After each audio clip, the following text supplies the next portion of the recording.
run away with you. You're my first love. You're my first love. You're my first love. You're my first love.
Good evening all, and welcome to round 13 of the Formula SimRacing World Championship with myself, Nick Rowland, and alongside me is Scott Woodwiss. Yes, hello Nick, good afternoon everybody. It always feels like 4 weeks is such a long time, but it is good to be back after my little hiatus in career. But from what I saw on the race, it was pretty good. And it is quite a momentous day today, Nick, of course, because today we are most likely going to be seeing history made in FSR, because we are likely going to be seeing Woodwiss clinch not only fourth consecutive, but an overall become the first person to ever clinch 4 FSR world titles. So that's going to be quite a momentous day. But of course, first of all, they've got to get past 60 laps of the Marina Bay Street Circuit here in Singapore. Yeah, we're slightly rushed here. There's been a slight change to qualifying. A few technical issues have actually extended the qualifying session out to around about 20 minutes, and we're 10 minutes through that session at the moment. So we're a little bit late. We're at the usual time of starting, but there's a few minutes already gone of the qualifying session, and it is Jeffrey Rietveld that is leading the way on a 34.646. But yes, we are looking forward to this magnificent Singapore circuit, one that has thrown up a lot of controversy at times, mostly because of the Singapore sling, but also some intriguing racing. It's a night race, obviously. And speaking of that Singapore sling, this year's version does have the corrected turn 10, rather than it being a very technical and tricky jump over chicane that Kimi Räikkönen decided to find the wall of a few years ago. It's now more of an opening 90-degree left-hander. Well, it's not even 90-degree really, it's kind of more open than that even. So that turn 10 makes the track a little bit faster, and we're currently seeing some very, very competitive times. Jeffrey Rietveld, the man at the moment, on a 34.646. I can tell you that Championship elect Woodwiss has entered the server, so he is present and just started an out lap, so he's trying to get out there sharpish into Q2 with about 9 minutes left to go. And as far as I believe, he only needs to outscore Ivar Calames by 4 points, so that will effectively just needs to score points tonight in order to secure that title. And of course, this is the scene where he picked up his first FSR title. It's only our second visit to Singapore, of course, because the only time we ever visited was back in 2010, and only 14 cars took part in that race, and 11 finished.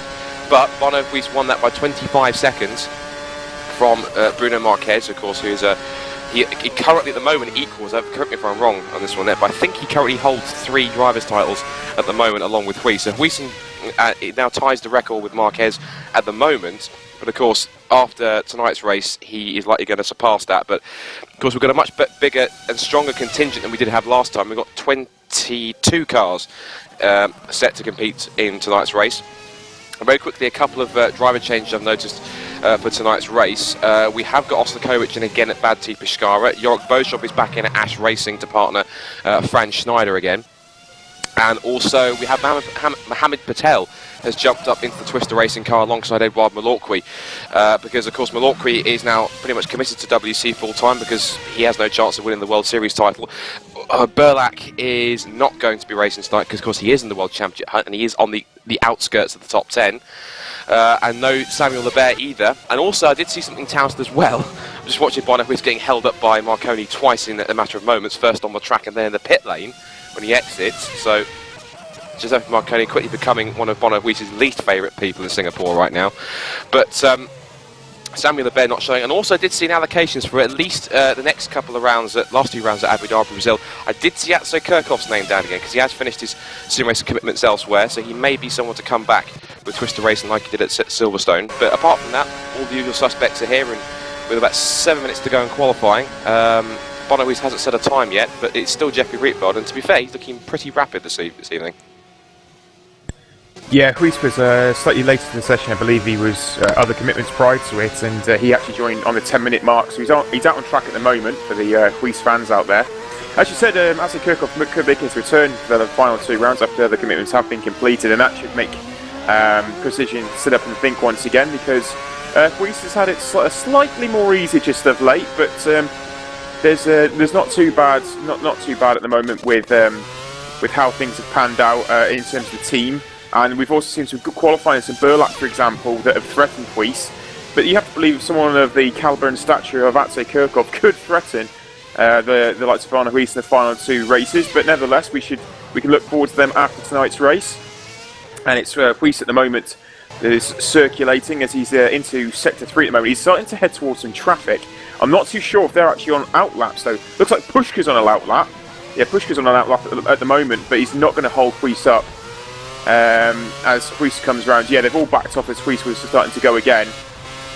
So he's actually, that's quite a fast middle set that Huis has actually opted for there.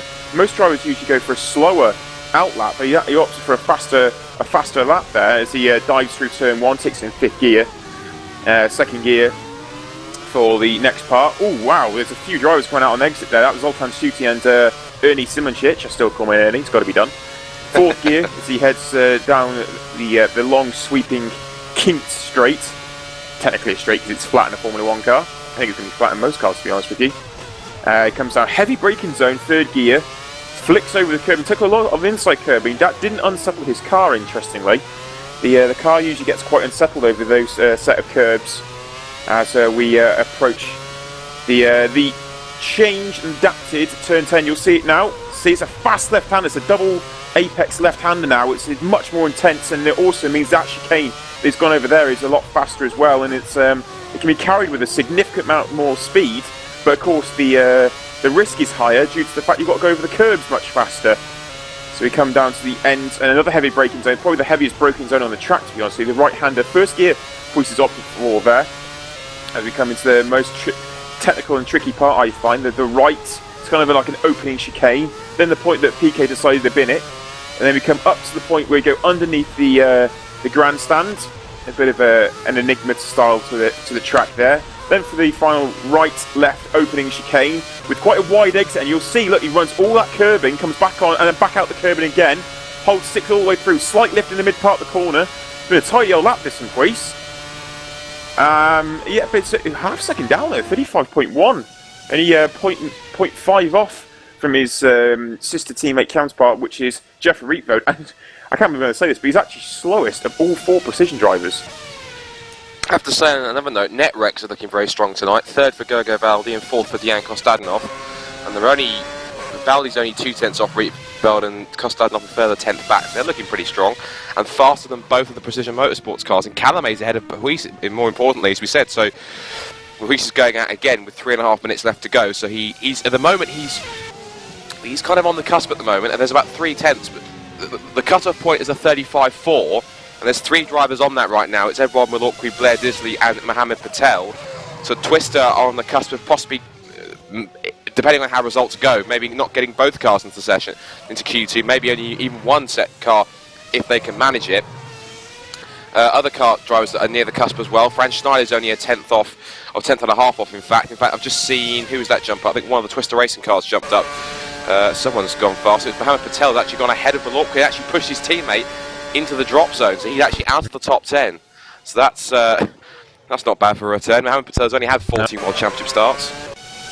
It's what were you saying there about with Crown 7 at Rex boys? Well, Gergo Baldy, Crown 7 seem to have had a little bit of dip in form just lately, but Baldy raced an alternate league on Thursday evening, and arguably actually should have won that race. He was really fast in that race. Absolutely. But it never really panned out for him, unfortunately for Baldy. But he seems to have carried that form across into this Singapore circuit, and so is his teammate Dean Kostadinov. And as you say, there's two Crown 7 net wrecks have tucked in nicely. Big shout out there for Marcel van der Linden in the PSR team. I saw last night actually in my own qualifying session. Adrian Rodriguez had a stellar qualifying session or pre-qualifying session in practice. He was really, I think he was second in fact. So the PSR car was really well set up, and it looks like Marcel van der Linden is getting that job done as well with him. PSR, Mohammed Patel in 8th and Simoncic 9th and Suti in 10th. He still hasn't improved on his lap time at the moment. He's at 30, still on 35.1. We're suspecting possibly that he's actually practicing for Q2 because he feels as though he's comfortably through. We still think this could be on a Q2 setup, so we'll have to wait and see how that pans out. But yeah, you said about Gergo Baldi, that's the same league race. I actually watched it, and it was actually won by an ex-FSR driver, Lee Morris. He capitalised on that very quickly. His teammate, of course, in fact, yeah. Lee's actually spoken very highly of Gergo. In fact, two of them are teammates. I actually spoke to him, and he said that Gergo was a fantastic teammate, very quick as well, and learnt quite a lot, and managed to put on a great setup too. So, but in fact, Lee went on to win that race, but actually took advantage of the fact that Baldi got taken out by another car. In fact, and I believe it was actually who was it? I think it was David Greco. Of course, is another ex-FSR driver, or one of those drivers who are up there near the front. And there was contact. There was a bit of a collision between Baldi and Morris, but only the fact that because Morris had nowhere to go. But Morris capitalised on a first lap incident to take the win. But Baldi was incredibly quick, and he and Lee took a 1-2 together with Lee winning it. So Gergo currently third, and still on 34.8, and only 4 drivers in the 34.8. And incredibly, for the first time, it's not a Works Precision car in the top 4 who's actually gone quicker. So it is still Rietveld, Keithley, Baldi, and Kostadinov who are in the 34s at the moment, but still the 2 precision cars, I think, possibly looking to Q2 this evening. Yeah, I think, and Huis is on a lap at the moment that's quite a lot slower, but I'm not entirely sure what this is. I'm not entirely sure if this was just a bad lap, or that is just an alternate way to go. Yeah, not too sure what he's decided to do there. And it was only a 36.8, he's still 6th, and that should see him through. Well, the clock has hit 0, it's on the cusp at the moment, it's Zoltan Suti for Brem GP, and it's Malaki that's trying to break into that top 10. Blair Disley, PSR again, look at that, 12th place, only 7 tenths off. Cracking little effort there. Franz Schneider for Ash Racing, he's in 13th. Philip Pushka for Ghost Speed, he's dropped back a little bit. Adrian Rodriguez, now he's done a 35.6 there. He did a 35.2, I think it was, or 35.1 yesterday in the practice session for World Series. Danny van der Neet is also racing today for Fast and Speed. He's in 16th place on a 35.7. I believe that's actually better than his own time yesterday as well. So it's a pretty handy time there for Danny van der Neet. Adrian Rodriguez, we've got Franz Schneider, Philip Pushka, Rodriguez. We've got to change position there. Was that 11. Rodriguez, wasn't it? Yeah, Rodriguez jumped up. He just missed out. Yeah, he jumped up 35.410, 0.764 off, and only a 10th off Zoltan Suti. So Rodriguez actually showing what he was doing yesterday in practice, but just misses out. But gets free reign, and he's best on strategy now. He gets the choice of what he wants to do with strategy. That could actually be a telltale sign. If Rodriguez has got race pace, well, it depends. I'm not sure if you can answer this. Did he actually race yesterday? And if so, how did he get on? Rodriguez? He did race.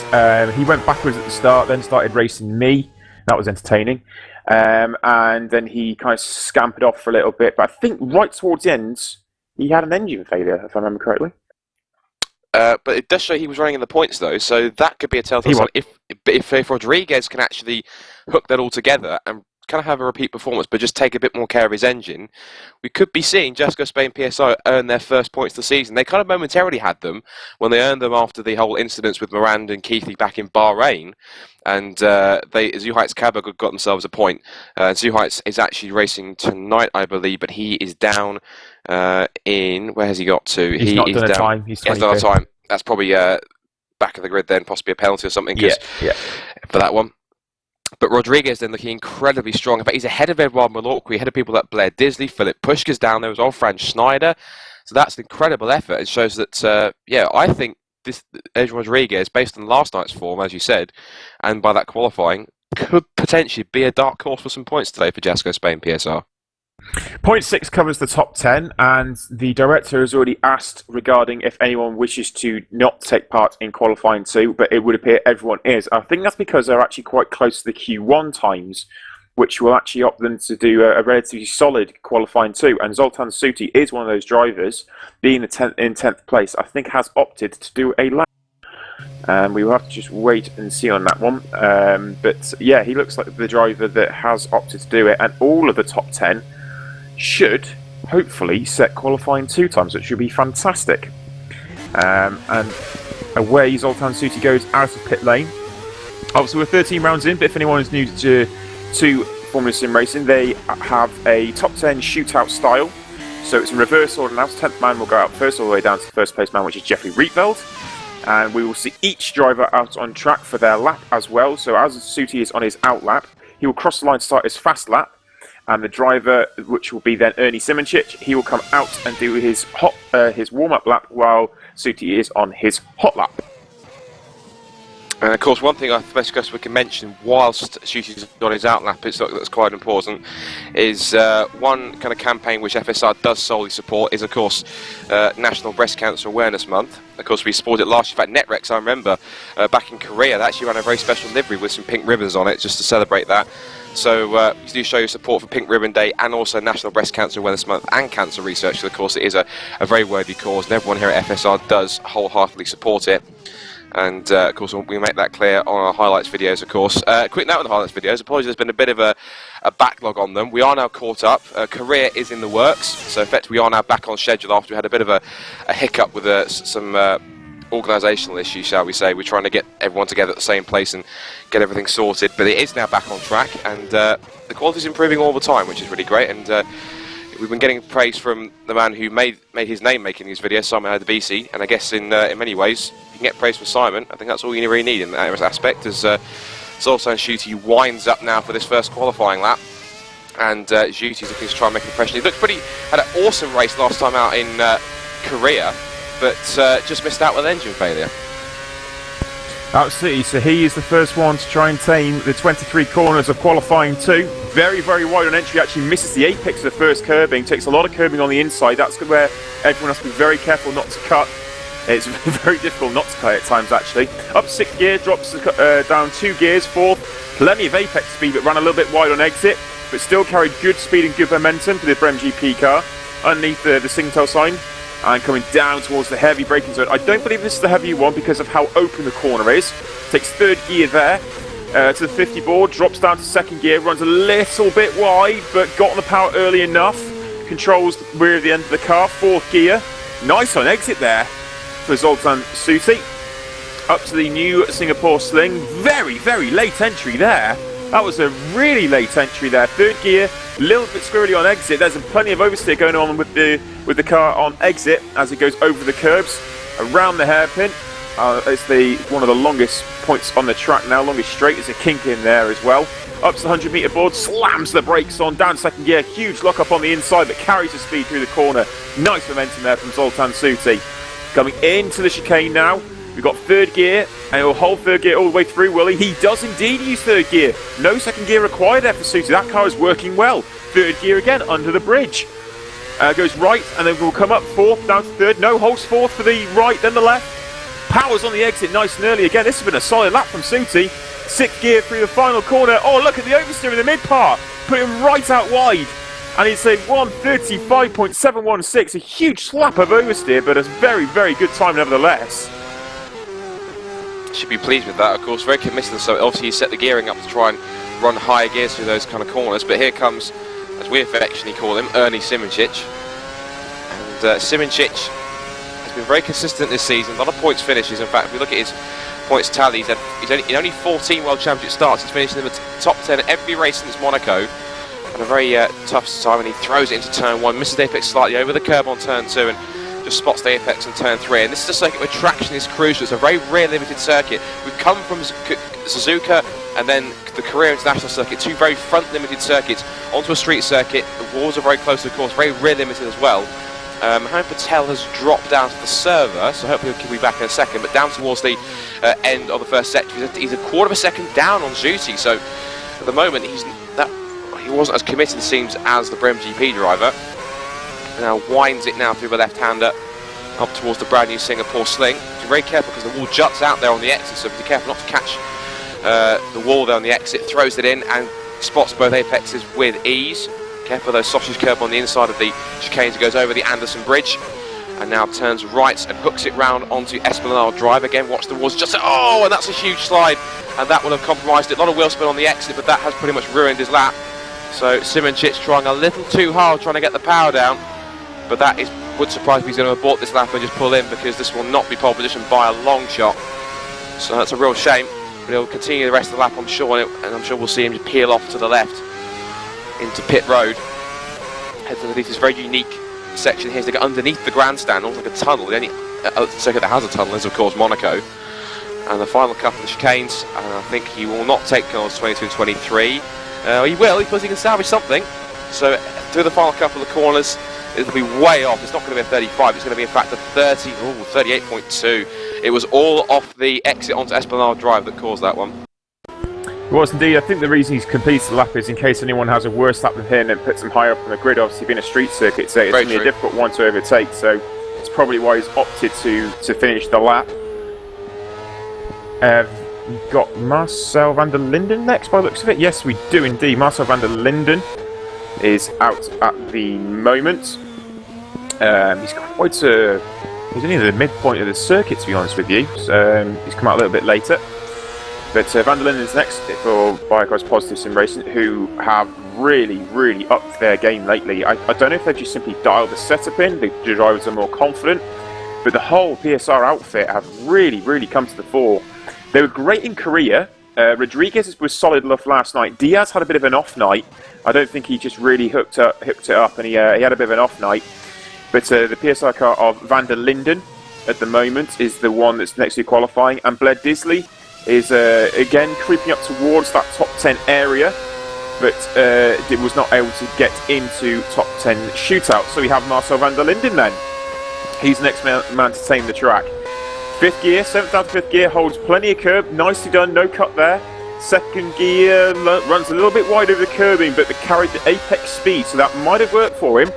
6th down to 4th gear, good apex and a good exit as well. He was not as wide as other drivers. Question is, did he carry as much speed through there? Looks like he got over the curb enough, so we'll come up to the end of sector 1, which is now. And he's only 800ths off from Zoltan Suti. That's okay, a bit too much curb on the inside, didn't take it as sweetly what hoisted in qualifying 1. 2nd gear, again through this right-hander, they all change gears, so you can take a gear high usually in most corners. We're going from the race setup to the qualifying setup. We're up to 6th gear now, coming down to the, 7th gear in fact, he goes down to 3rd gear through turn number 10, and then through the chicane, over the Anderson Bridge, hits the brakes nice and heavily. Down, he uses 2nd gear here also, looking for best possible traction. Doesn't get the nose in very well, but got the traction with a little bit of wheel spin. He'll come down to 100 metre board and slam the brakes on, he does indeed. 2nd gear, flicks it right. Oh, he goes too much curve there, 1/10 and a half off, but it's been a solid enough middle sector. Hits the brakes again, 2nd gear, flicks over the curb, sticks a little bit more curbing, and it actually set the exit up better for him. Nicely done through there, use 2nd gear as we go underneath the grandstand. Oh, he's gone a bit wide, yeah, he hit the curb and went wide, that's going to compromise him in the final sector. Deep in the final part as well, that's not gone well for him. Coming up to the final corner now, 6th gear, there was still some decent speed there, but it wasn't great final sector from him. Coming to the line now, and it's a 36.1, yeah, 4/10 off. Could have been better. Certainly could have been. A little bit, a couple of times where he was oversteering but couldn't quite control it. Now, what about this man? Set to make history tonight for a 4th FSR title in the weights, Bono Weiss. first of all. He's got a qualifying lap to get on with. And through the first couple of corners, on a curve through turn 2. Small lock up through turn 3, tries to get the traction on. Nice and steady, that Precision Motorsports car looking planted on that rear end. Through the kink of 4, and onto Raffles Boulevard 5, and uses all the curb on the exit. And then he'll streak down to this very quick kink on turn 6 before the hard braking zone. And is he going to be up on Zuti at this point? He's not, he's down by almost half a tenth. So Zuti's first sector was magnificent. Much better than we give him credit for. Oh, a big lock up into turn 7.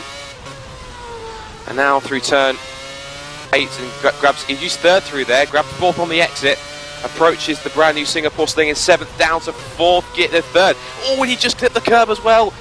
A very rare mistake from Bono Puig. He hardly ever makes a mistake on his qualifying lap. So I doubt he's feeling pressure, and again he locks up. This is a very unnatural and scruffy lap from Bono Puig so far.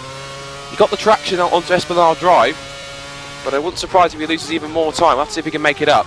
Down to first gear again, just trail braking in there, and more smoke on the exit. He's off by half a second.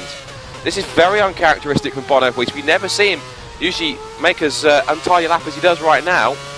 So it's not going to be pole position.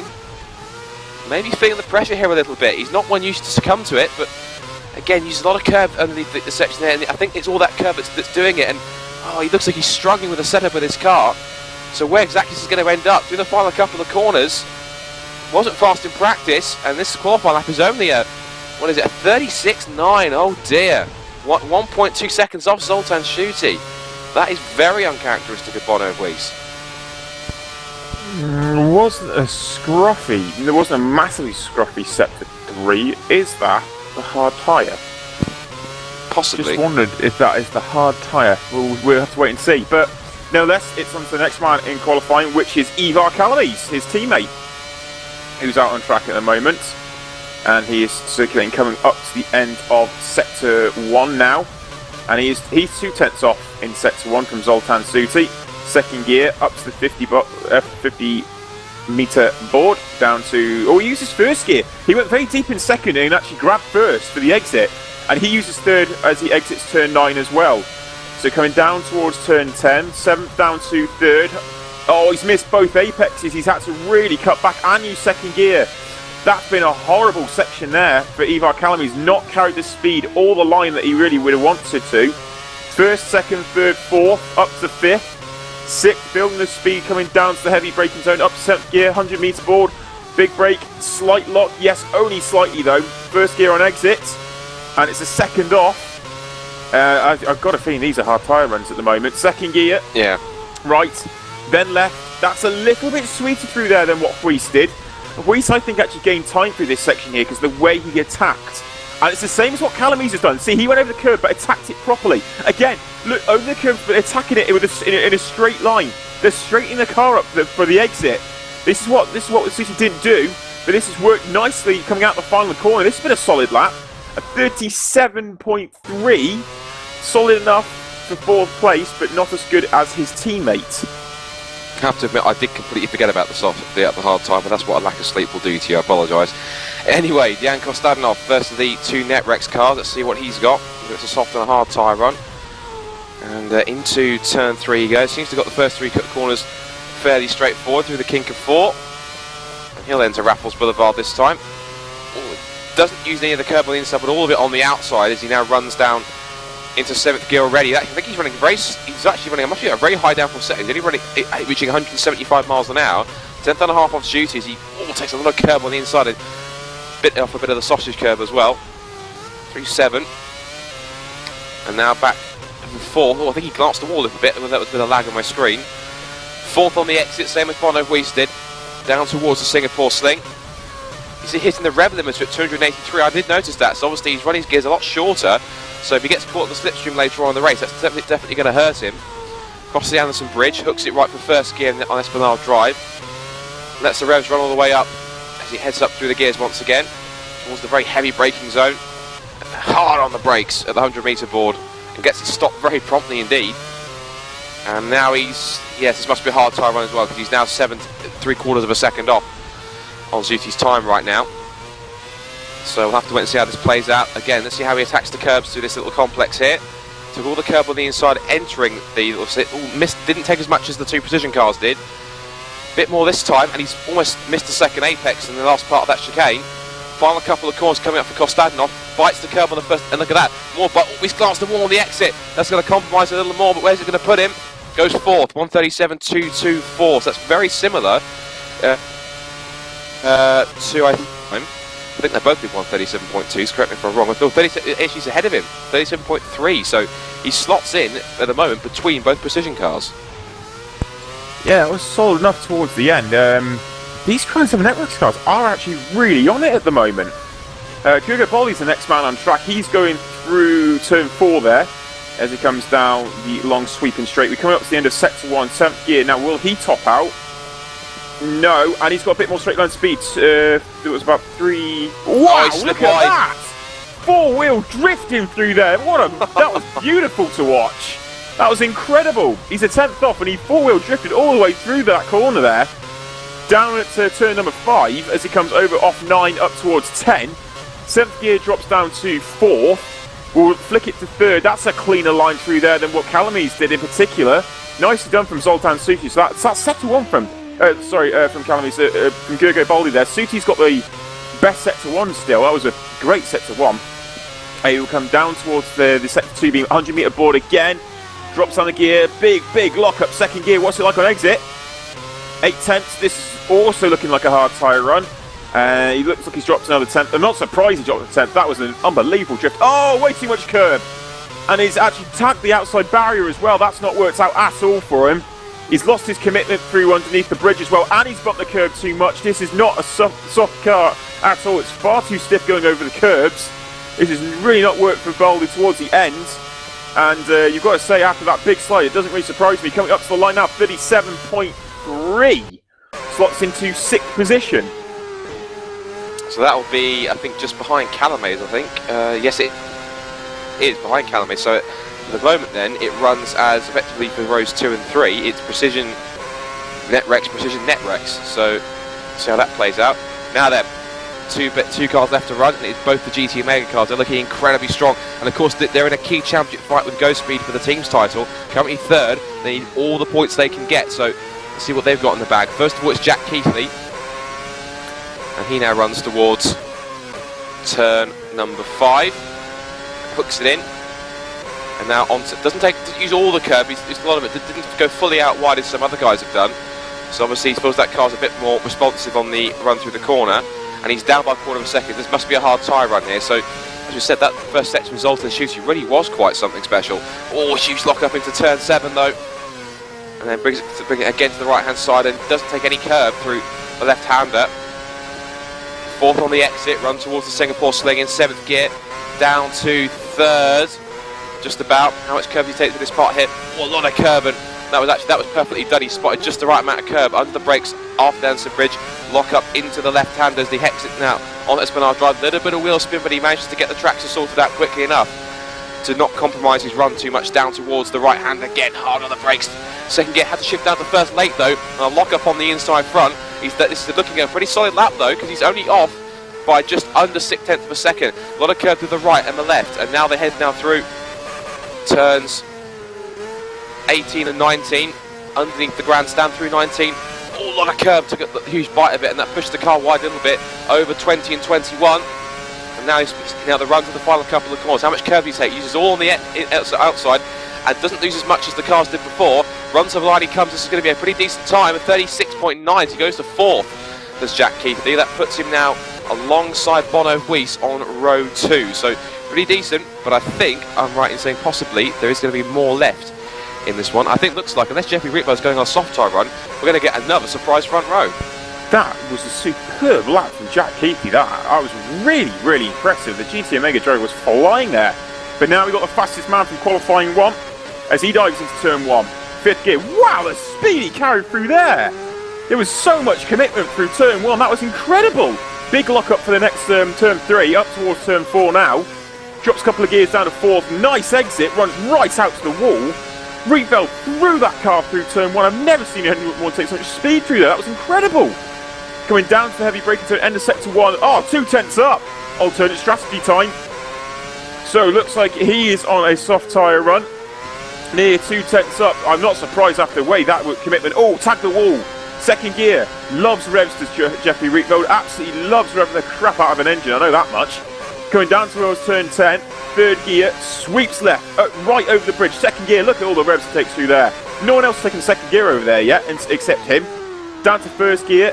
Big power slide through there. But got on the power very, very early. Builds the speed up. Coming down towards the second sector. But it's a big braking zone first gear. Clips the inside curb on the exit. What's this like? 6 tenths up! 6 tenths up. This is an awesome lap from Rietveld. Second gear. Right. Left. As he comes down towards the grandstand now, he'll go left again. Second gear. Lock up on entry but carry the speed. Right.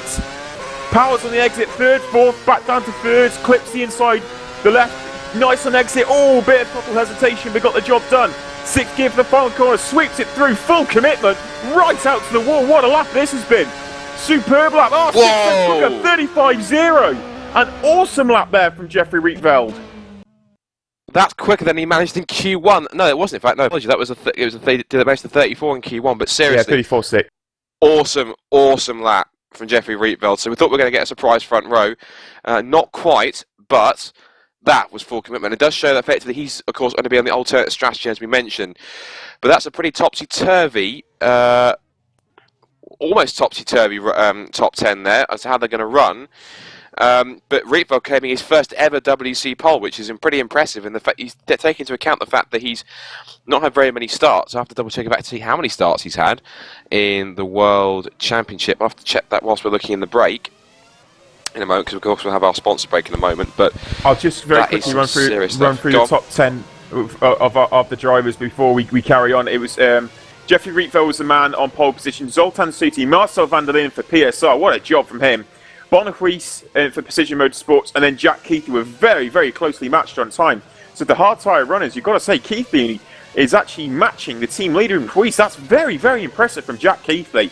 A great effort there. Dean Kostadinov, Crown 7 Network, 6th place. Solid job there. Ivar Kalamis in 7th position for Precision Motorsports. Gergo Baldi for Crown 7 Networks, out-qualified by his teammate Dean Kostadinov, but Gergo Baldi was quicker in qualifying 1. Ernie Simoncic for Go Speed Racing, he's in 9th. And the Jaakko Spain PSR car is Adrian Rodriguez, and he is in 10th. I think that might actually be an error.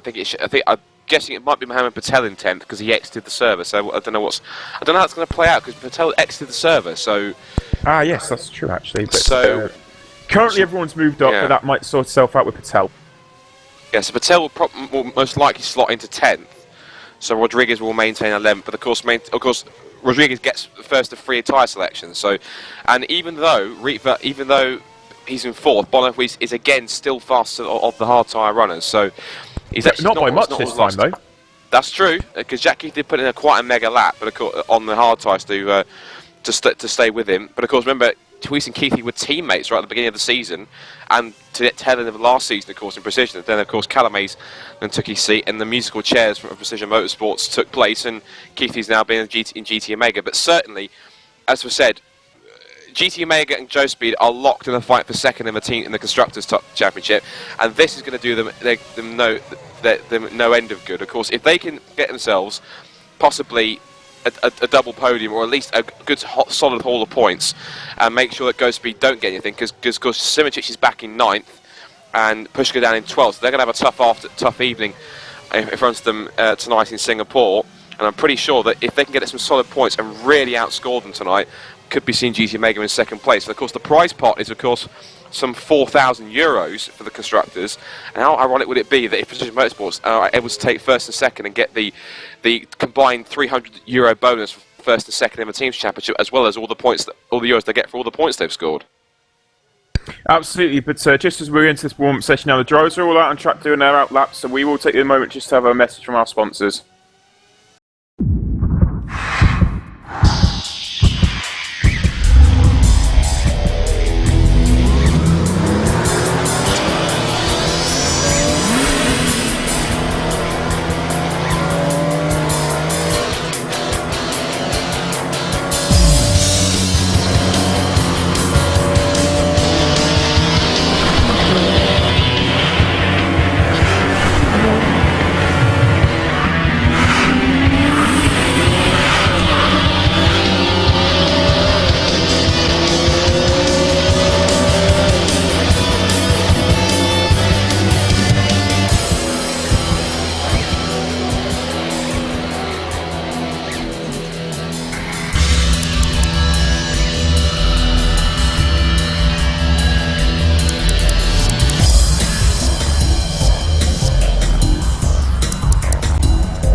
Welcome back to live coverage of round 13 of the 2013 Formula SimRacing World Championship, where we are in warm-up session, well into warm-up session at the moment. Jeffrey Rietveld was the quickest man, but it's just departed for a moment on a 42.1. 42.7 then for Adrian Rodriguez. You'd have to believe that's a soft tyre run also, or otherwise he is probably the fastest man on hard tyres. Then it's Marcel van der Linden. Bono Huis is then next, a 42.952. That's more likely to be a hard tyre run there, first of the hard tyre runners, with Marcel van der Linden then on a 43.4. That's a very solid time from himself there. Ivar Kalamies on a 43.7, and also Ernie Simicic on a 43.7 also. So the time's coming in thick and fast at the moment, and Huis is the main man on the hard tyres, with the top two of Rietveld and Rodriguez looking to be on the soft tyre. 42.1 plays 42.7. I guess then you can give some input on this as well, of course, Nick, because you raced last night. We should be looking towards strategies for tonight. I guess really can ask the question: what, obviously from racing last night, what would you say is probably the strategy that everyone's going to be running tonight? Do you think possibly either a 2 or 3 stop strategy? I wasn't able to watch last night's race, so you're going to have to fill me in. Obviously, I remember you finished 9th, but what would you say is probably the best strategy people are going to be running on tonight? Well, I hope my team manager doesn't kill me too much here, but there was about 5 different options at one stage that you could, of strategy that you could run as the quickest way around this circuit. I won't divulge too much into what they are, but there were at least 5, I think even 6 at one stage, different options that you could actually opt for in the quickest way round here. If I reflect on last night and what the times were being done, I would believe that it is the fastest way is a 2-stop strategy. It's possible to do it on an alternate strategy, but because the World Series guys have the freedom of the tyres, it opens up the strategy to anything up to 5. But for these guys, it's most likely going to be a 2. The question is how they do it. Do they go soft, hard, hard, hard, hard, soft, soft, hard? Or, there's a lot of different options and different ways you can go about it. There was a midpoint, I think it was actually Rodriguez in the midpoint of World Series, where I actually ran the soft tyre, so we will have to wait and see. I'm being asked to rejoin the race server, which I don't understand the reason why. Issue with pit boxes, right? Okay, I'm going to quickly just jump back out and do that one whilst we're talking about it, so I will quickly just jump back out of the race server and come back in. But of course, the championship fight is not just the fight for the title, of course, in terms of Bono Huis winning it. There are still battles going down all the way through the championship. A few drivers down the bottom of the top 10 which haven't really raced for a couple of races. One, of course, is Patrick de Witt. I'm not sure where he's got to after his black flag and disgrace in Hungary. So he's kind of looks like he's possibly retreated into hiding for the rest of the season, potentially. But Twister Racing have got a bit of a dilemma because they've got four of their drivers propping up the top 10 at the moment. They've got Malorqui, Burlack, Lebert, and also Frederick Nielsen, of course, who hasn't raced since Monaco, and they're still up there in 13th place in the standings. So they've had to kind of do a bit of musical chairs again with their drivers, and of course that's why they brought Patel in. But it's good to see him back. His best result ever in FSR was a 6th back in Monaco of 2011. He's had 14 starts. So it's good to see how he can work. He has been racing in World Series this year, so it's good to see him back in the World Championship at least for a couple of runs. Whether or not he's going to be in for the final 2 rounds at Abu Dhabi, Brazil, because of course we are possibly expecting Ate Kirchhoff to return, remains to be seen. But good to see Mohammed in there, another English driver on the grid, and hopefully, fingers crossed, he can put in a good result from 10th on the grid. Most definitely, hopefully he can do that, and we are expecting some more drivers to come back. It's been a little bit shame with World Championship. Obviously, Precision Motorsports, Bono Huis, obviously being part of the Precision camp myself, and just how they go about things and how they operate. I can understand why it disheartens people, but also you have to applaud the way they go about and what they can achieve. It's not just one man in Bono Huis. There is a very, very good team behind him. Probably don't get enough credit than they deserve as well. But nevertheless, it's a superb effort from Precision Motorsports and Bono Huis, and it's up to those other teams to actually achieve and try and beat these guys. And it's still Woodwiss the fastest on hard tyres and Jeffrey Rietveld fastest on the soft tyres. But Jack Keithley has actually jumped up now. He did a 43.4 for a very, very competitive first lap out. Now, Woodwiss has been lapping around about 43.4, 43.3, but on his very first outlap, he did a 42.9. So I think he can actually pull the pin on this and actually go a little bit quicker than he needs than currently showing. But Keithley, after the first lap, was actually matching Woodwiss. So if he can just stick with Woodwiss, I think Keithley could be on for a very strong race today. Yeah, potentially. And of course, as we said, GT Mega need the points. Keithley needs him to maintain third in the standings. Because looking at the championship, how it runs down, of course, really, as you said, title fight is almost a foregone conclusion. It can be settled tonight, and it will be settled tonight. But looking down some of the other points tally as to how they're going to fight it out, Keithley needs the points to try and fight off Pushka. Pushka's not really having a very good evening already because he's coming starting 12th. Simičić needs all the points he can get to try and overhaul Moran's points tally because Moran is still 5th, even though he hasn't raced since Monza. Then Netrex could really do with the points because they are quite a way away from Twister in 4th position, and of course they need them in order to try and keep ahead of both Brem GP and Ash Racing. So Kostadinov and Baldi need them to try and move up to try and get closer to Simičić. And Malorqui needs the points also, because he could potentially move past the Witt tonight if he can score 4 points. So it means if he can score 8 or better, then he should be able to try and push forward and get himself further up the top 10. A few other drivers who are down there, of course, Marcel van der Linden, he's down in 14th in the standings. A good solid points haul from him could see him get closer to the top 10 and split up the Twister domination at the bottom of the standings. But a few more drivers trying to come through the ranks as well. But yeah, I guess really it's all they're all kind of sub-stories. As the main one is that we are expecting Woodwiss to take this 4th title, and in some style. And I think it's quite a nice sentimental value of the fact that he's coming to a circuit which is, 16 years old, as we said. First title he scored it here, and now 3 years later he's 19 years old and set to make history. Yep, absolutely. We are looking forward to 61 laps of this race. This is going to be a long old race. It's probably the longest race of the year. It depends. Some people say it's actually quite. It's not, but in terms of the actual time distance, I think we're probably expecting, Scott, the longest of the year. But the cars now are going round on their formation lap, so we will read down the qualifying times and the grid for you. Jeffrey Rietveld is the man on pole position, with Zoltan Suti in 2nd place. Marcel van der Linden is in 3rd position, and these guys have done the front three have done the soft tyre run. Woodwiss is the first man on the harder compound tyre. He's in 4th, with Jack Keithley right behind him and very, very close on time also. And those GT Mega boys trying to overhaul the 205 to 170 points deficit over Go Speed Racing. Dean Kostadinov for Crown 7 Netrex, very solid drive from him. He's in 6th position. Ivar Kalnies, this is Woodwiss's teammate, he's in 7th place.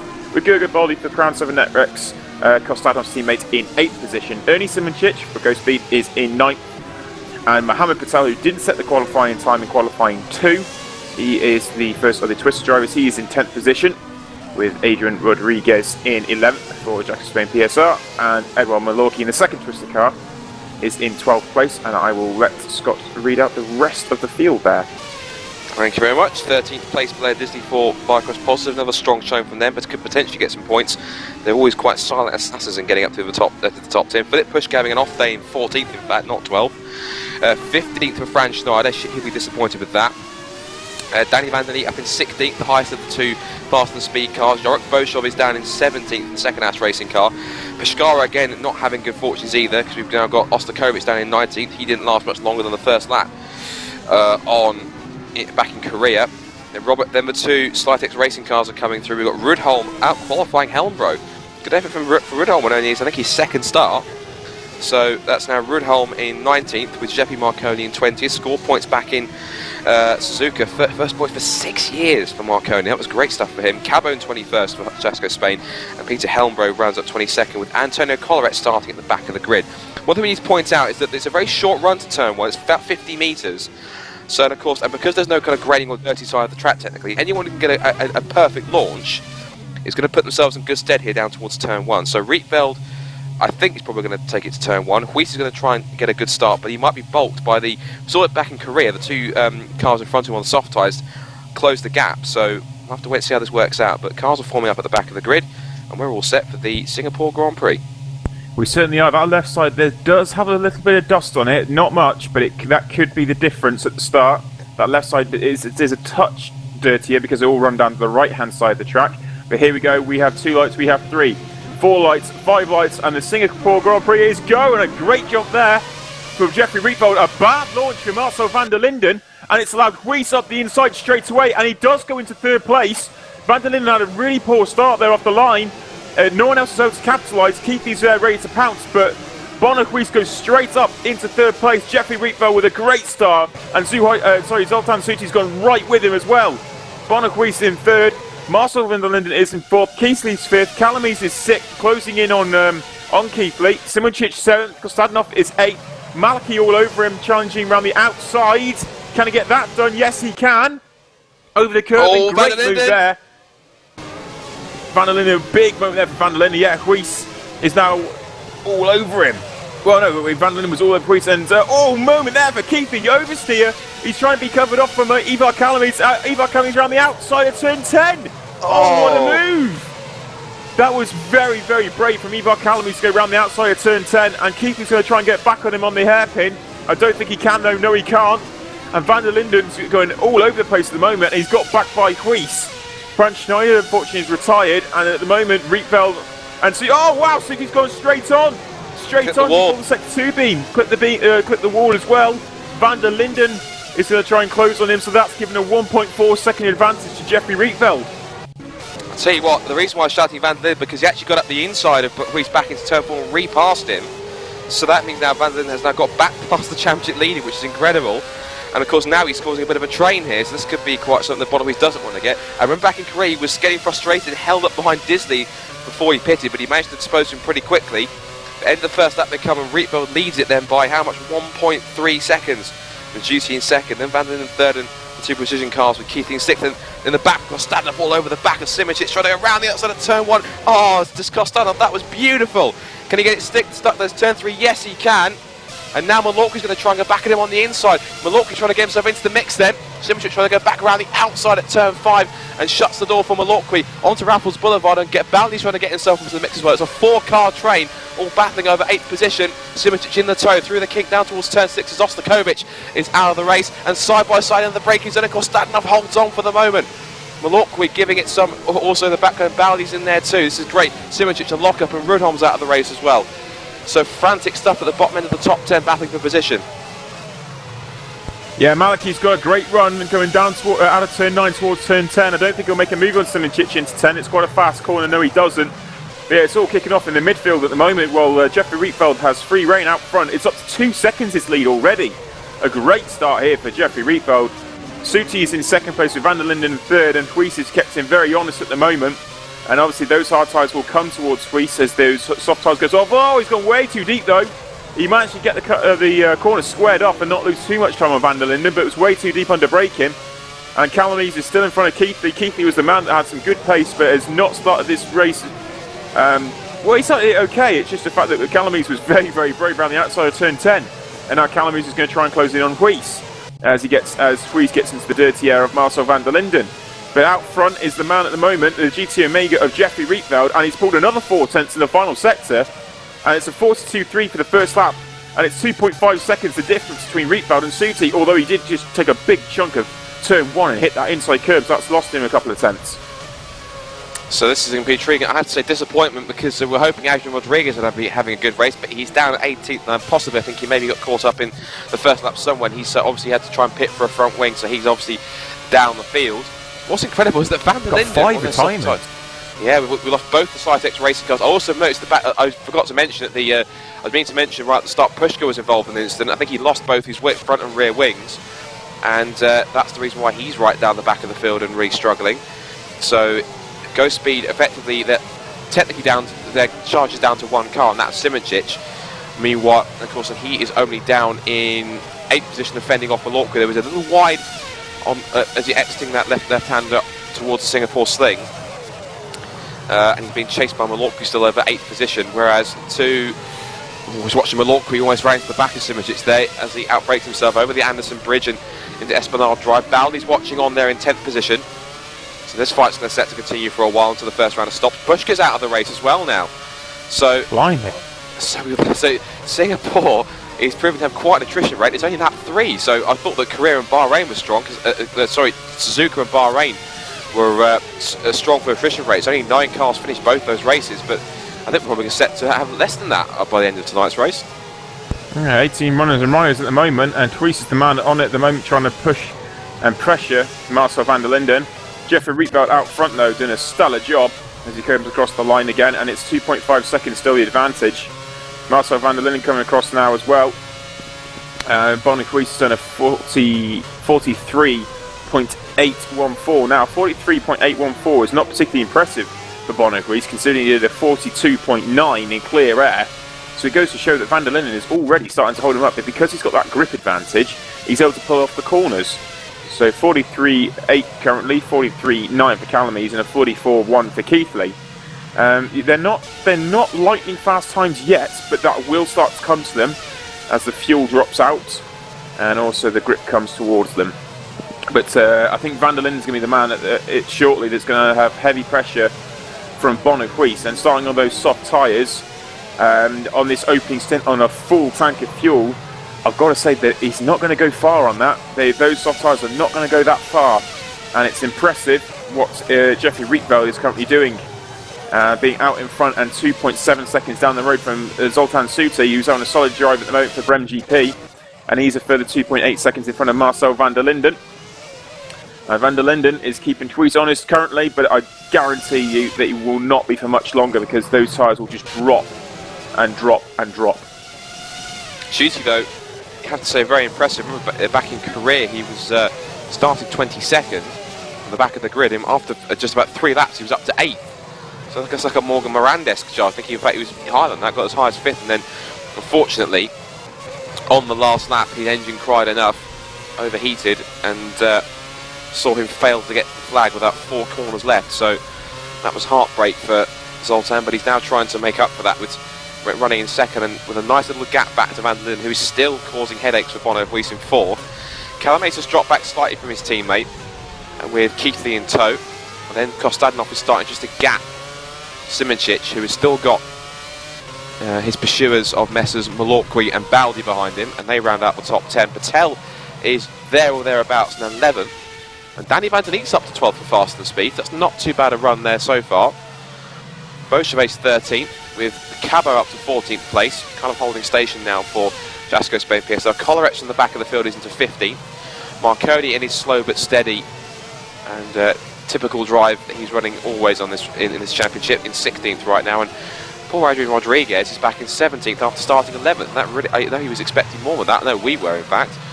And Blair Disley also having a rough time at 2. He's back in 18th place, and the last of the cars still running. So definitely a circuit that takes no prisoners. It's a typical street circuit, but Rietveld extending his advantage, looking for his first World Championship victory. And I have to correct myself, it was actually his 2nd pole of his career, because he actually got, I think it was in 2012, I think he got pole in 2012, I think it was, in Monza. So 2nd pole of his career for Rietveld, and making the most of it.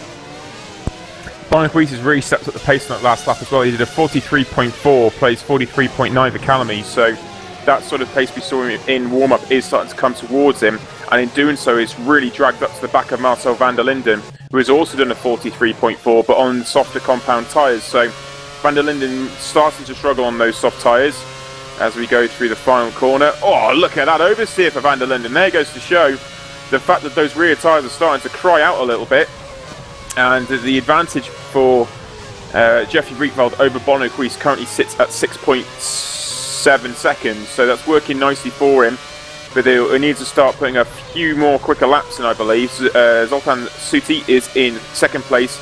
He's dropped to 3.8 behind Rietveld. Rietveld has really got his head down on these soft tyres, although he's just had a massive oversteer moment coming out of turn 4. Plenty of confidence in the car though, it seems. We saw an exceptional qualifying for him. And now he's just got to make these soft tyres last as long as he can before he dives into pit lane, but I don't think it's going to be much longer before those soft tyres give out on him, as Woodwiss is getting much closer now to Marcel van der Linden. So I think we're getting to the point now, we're on lap 6, that we have the crossover between the hard and soft tyre. I'd say, Scott, we're just about there. I'll tell you what, I'm watching a fantastic view. I'm not sure if Jaakko can pick it up. I'm looking back at the rearwards from Van der Linden's car, at the rear wing shot on board on the T-cam, looking back at Woodwiss. It's quite menacing seeing that silver and yellow car in his mirrors. And there's a fantastic shot seeing just how close Woodwiss is to get a sense of speed and how much of a pursuit Weiss is putting up. I'm not sure if Jaakko can cut to it or if he already has, but it's a fantastic shot to watch. So they go through towards underneath the grandstands here, underneath the tunnel, and back through once again. And it seems as though that, of course, Woodwiss is, as you said, faster than hard tyre runners and really started to distance himself from teammate and effectively championship rival Ivar Calames. And I guess it kind of pains him after the fact there's nothing you can do here. Oh, huge oversteer moment from Woodwiss on the exit. That was so lucky, lightning reactions from the Dutchman to make sure the didn't go into the pit wall. That was so close for Woodwiss. Even that was some lag on my screen. Not sure if you saw that as well, Nick, but that was so close for Woodwiss. He really had to snap on the oversteer to try and make sure he didn't get it crossed up. But that shows just how frustrated he's getting back behind Van der Linden. He knows he's quicker on these hard tyres. He can outlast him, of course, not getting close as he wants to. But now down towards the run towards end of Raffles Boulevard, and still Weiss can't get locking up. So it just shows you Weiss again, as he was with back in Korea with Disney, starting a bit restless behind the Biocross now. He wants to get him out of the way because he knows that Juti and Ritva, they're getting away from it. This could potentially cost him any chance of a win. Well, you say that, but Zoltan Suti is actually coming back towards him. He's just dropped a little bit of time. I've seen him lock up heavily 3 times now. And Weiss is he going to dive? Is he going to dive? He is, but wow! Van der Linden was very, very courteous. He gave him racing room, and he really didn't need to in the end. Woodwiss was not alongside him or up the inside. Oh, look at the switch! Look at the switch! Down the inside. Van der Linden's going to go too deep into the corner. Now can Weiss get the drive on harder tyres? No, he can't. Van der Linden is still keeping his foot in it. Oh, the gap's not there, Bono. That's so close. So close that. But Marcel van der Linden is keeping Weiss very honest at the moment. Oh, that was so close on entry to the chicane there. And it's going to be a case of getting the run out of them. Oh, big marker there for Van der Linden. That's a mistake. That's a big mistake as well. But again, he just can't find his way by. Oh, look, he gets the understeer from the dirty air effect from Van der Linden's car, and you have to sit behind him a little bit longer. Can he carry his speed through turn 1, though? Down into 4th gear. Look, oh, he's run wide with Van der Linden as well. Locks up as... Oh, this is going to... These tyres have really gone. Look, he can't get the power down at all. Weiss has just swept right up to the back of him, and he's defending the line and onto Raffles Boulevard and 3rd gear, and this is going to be an exit that Weiss wants. This is going to work for him. Van der Linden's got to defend immediately to the left-hand side. He does, but look at that, opens the door. Weiss, we know how good he is under braking. Let's see how good he is under brakes. Look at that, too deep in fact. Oh, he's held it. How did he do that? Superb. Oh, he cut back at him. Him off. Straight on. He tried to cut him off. That was cheeky from Van der Linden, but I could see what he was trying to do. Couldn't get the job done though. Van der Linden needs to pit now. He tried to cut the nose off of Weiss so he not got the inside. I have no idea how Woodwiss braked that late and did not go over the curb. That was an incredible piece of driving to control the car, and it's got him by, and now he is 9.4 seconds off Jeffrey Rietveld. But to be fair though, Nick, it's Woodwiss. Do we really expect anything less from him at all? He's a 3-time world champion. I think he's got quite an arsenal of tricks up his sleeve. Oh, it's a huge lock up from Bono though. Sorry, that goes to show just what's happened there, because Calames has cruised up to the back of Weiss while that's been going on. That was over at 2 seconds at one stage, and he's now right behind him. But I think we need to point out is that Weiss didn't need to attack it. He didn't need to do that because, of course, he doesn't need to win the race in order to win the championship. He can effectively. He wants to do that. He wants to, though. Of course, he's a racer. That's the inner Sebastian Vettel in him. Of course, a lot of comparisons made between Weiss and Vettel. Not surprising. Don't say that about Woodwiss. Say Fernando Alonso. He's not a Vettel fan. Fernando Alonso then. Only way I make comparisons because it's Vettel-like dominance, but he's more of he's an Alonso with Vettel-like dominance, shall we say? Or I don't know how that works, but we'll move on from that anyway. I'm not making any sense. Woodwiss is now 3rd place, but like I said, he is a racer. He wants to win, and of course he needs to kind of step it down a little bit. There was a bit of like Morgan Moran coming through that when he's getting too desperate to win. But behind, this is intriguing. Kostadinov has caught Keithley. This is now for 5th position. He won't get him down on the end of Raffles Boulevard, but he's closed up under braking. It's a good run so far. A little wide over the curb on the exit, but looks as though Kostadinov has taken a little bit better care of those tyres than Keithley has, and just doesn't have the ultimate pace to stay with his sister teammates right now. So Kostadinov is just closing in. It's the same again. Jack Keithley on full fuel. He did well in the warm-up stages, but just come the race, it's not quite clicked for him. And he's at a high 43, where Kostadinov's done a mid 43. His teammates have also done mid to low 43s, and Keithley just has not quite clicked at the full fuel. And it's just at the start of the races, it comes towards him in the mid-race and towards the end when the fuel comes out and the lower fuel's in the car. That's when Keithley's very good, but this opening stint, it's always a little bit of a struggle for Keithley, and he dials it all back into himself. So if he can have a stronger opening start to the race, I'm sure he'll be much, much closer. But because those two in front of him, Calamus and Prix, have been battling, it's kept him within 3.4 second range of Bonnequist. I'll tell you something, looking back, we've got Van Linden is obviously still pitted. He's got a huge train of cars behind Simoncic, Malorqui and Baldi, who said were battling at the bottom end of the top 10, 8th, 9th and 10th. He's in now. So this now releases that 3-car train, and these three have still been going at it. Don't know if you saw that, but a massive slap of oversteer as he trying to hit the pit lane speed limiter as well. So that's been one eventful opening stint for Marcel van der Linden there, and he's not messing about getting away either. Huge amount of wheel spin as he pulls away. Coleridge is going to go by as well. He should come out in front of Adrian Rodriguez. He's well in front of him as Rodriguez is quite far back. So van der Linden is out in 15th behind Coleridge, so that's not really worked for him there. So it's a case of now, let's look at the gap between Huis and Rietveld. Right, that was at 9.5 seconds. It's now 7.4. That goes to show the difference between the hard and soft tyre at the moment. And it's near 2 seconds has come out of it. Rietveld needs to stop fairly soon. I'm not sure if you're referring to the gap between Rietveld and Huis, because the gap between shoots. Yeah, Rietveld and Huis is at 7.4 seconds. Yeah, 0.4 seconds. The gap in fact, no, it's coming down to 6.8 now. So it really is charging at the moment. And in fact, already this lap, I've seen Bono Huis has taken, what, 0.6 of a second out of Zuti on this lap already? Last time I saw it, about I shot about a sector and a half ago. It was about 2 seconds. He's taking massive chunks of time out of Zuti, who's currently on those worn soft tyres. And I think we're going to get Jeffrey Rietveld into pit lane on lap 10. We are indeed, yeah. Into pit lane he comes, and Zuti also nasty lag there for him. Yeah, Zoltan Suti's coming in, so Jeffrey Rietveld hits the box. Okay, that's an interesting pit box. As he pulls away, and away Rietveld goes. Suti's not even hit his box yet, has he? No, he's not. So he will hit his box right at the end of pit lane, as Rietveld's right at the very start. And out he comes. Is he behind Simoncic? Where is Simoncic? Yes, Simoncic is in 5th. Oh, look at that, side by side with Maliki. Rietveld's kept in front of Maliki. That's crucial because he doesn't want to get bought behind these harder compound tyre runners for too long, because it was wreck his strategy. Touch of clear air, 7/10 of clear air, and that's worked coming out in front of Maliki. Now he needs to dispatch Simoncic fairly quickly, and then he's got a gap of 3.5 seconds up to Kostadinov, who is still pressuring Jack Keithley. And I apologise for our viewers if anyone else is experiencing this, but we do seem to have a little bit of lag at the moment. I have to say, Malorqui won't like that, because Rietveld came back out and he knows Malorqui's having to fend off Baldi, but then again Baldi's rear tyres are starting to go because he's getting very snappy on the exit of some of these corners, so his rear tyres are just starting to fall away from him at this point in the race. But Malorqui won't like that at all, because Rietveld's cut straight across him and just really balked the fact that he was charging after Simoncic. And that almost gave Baldi a look up the inside to try and get past him for 7th. So that really is not going to win any favours with the Spaniard. Meanwhile, Rietveld is already on the back of Simoncic and challenging for 5th position as they run through. But as you typically expect, quickly back up at the front, it's Precision 1-2 once again with Prix and Calames.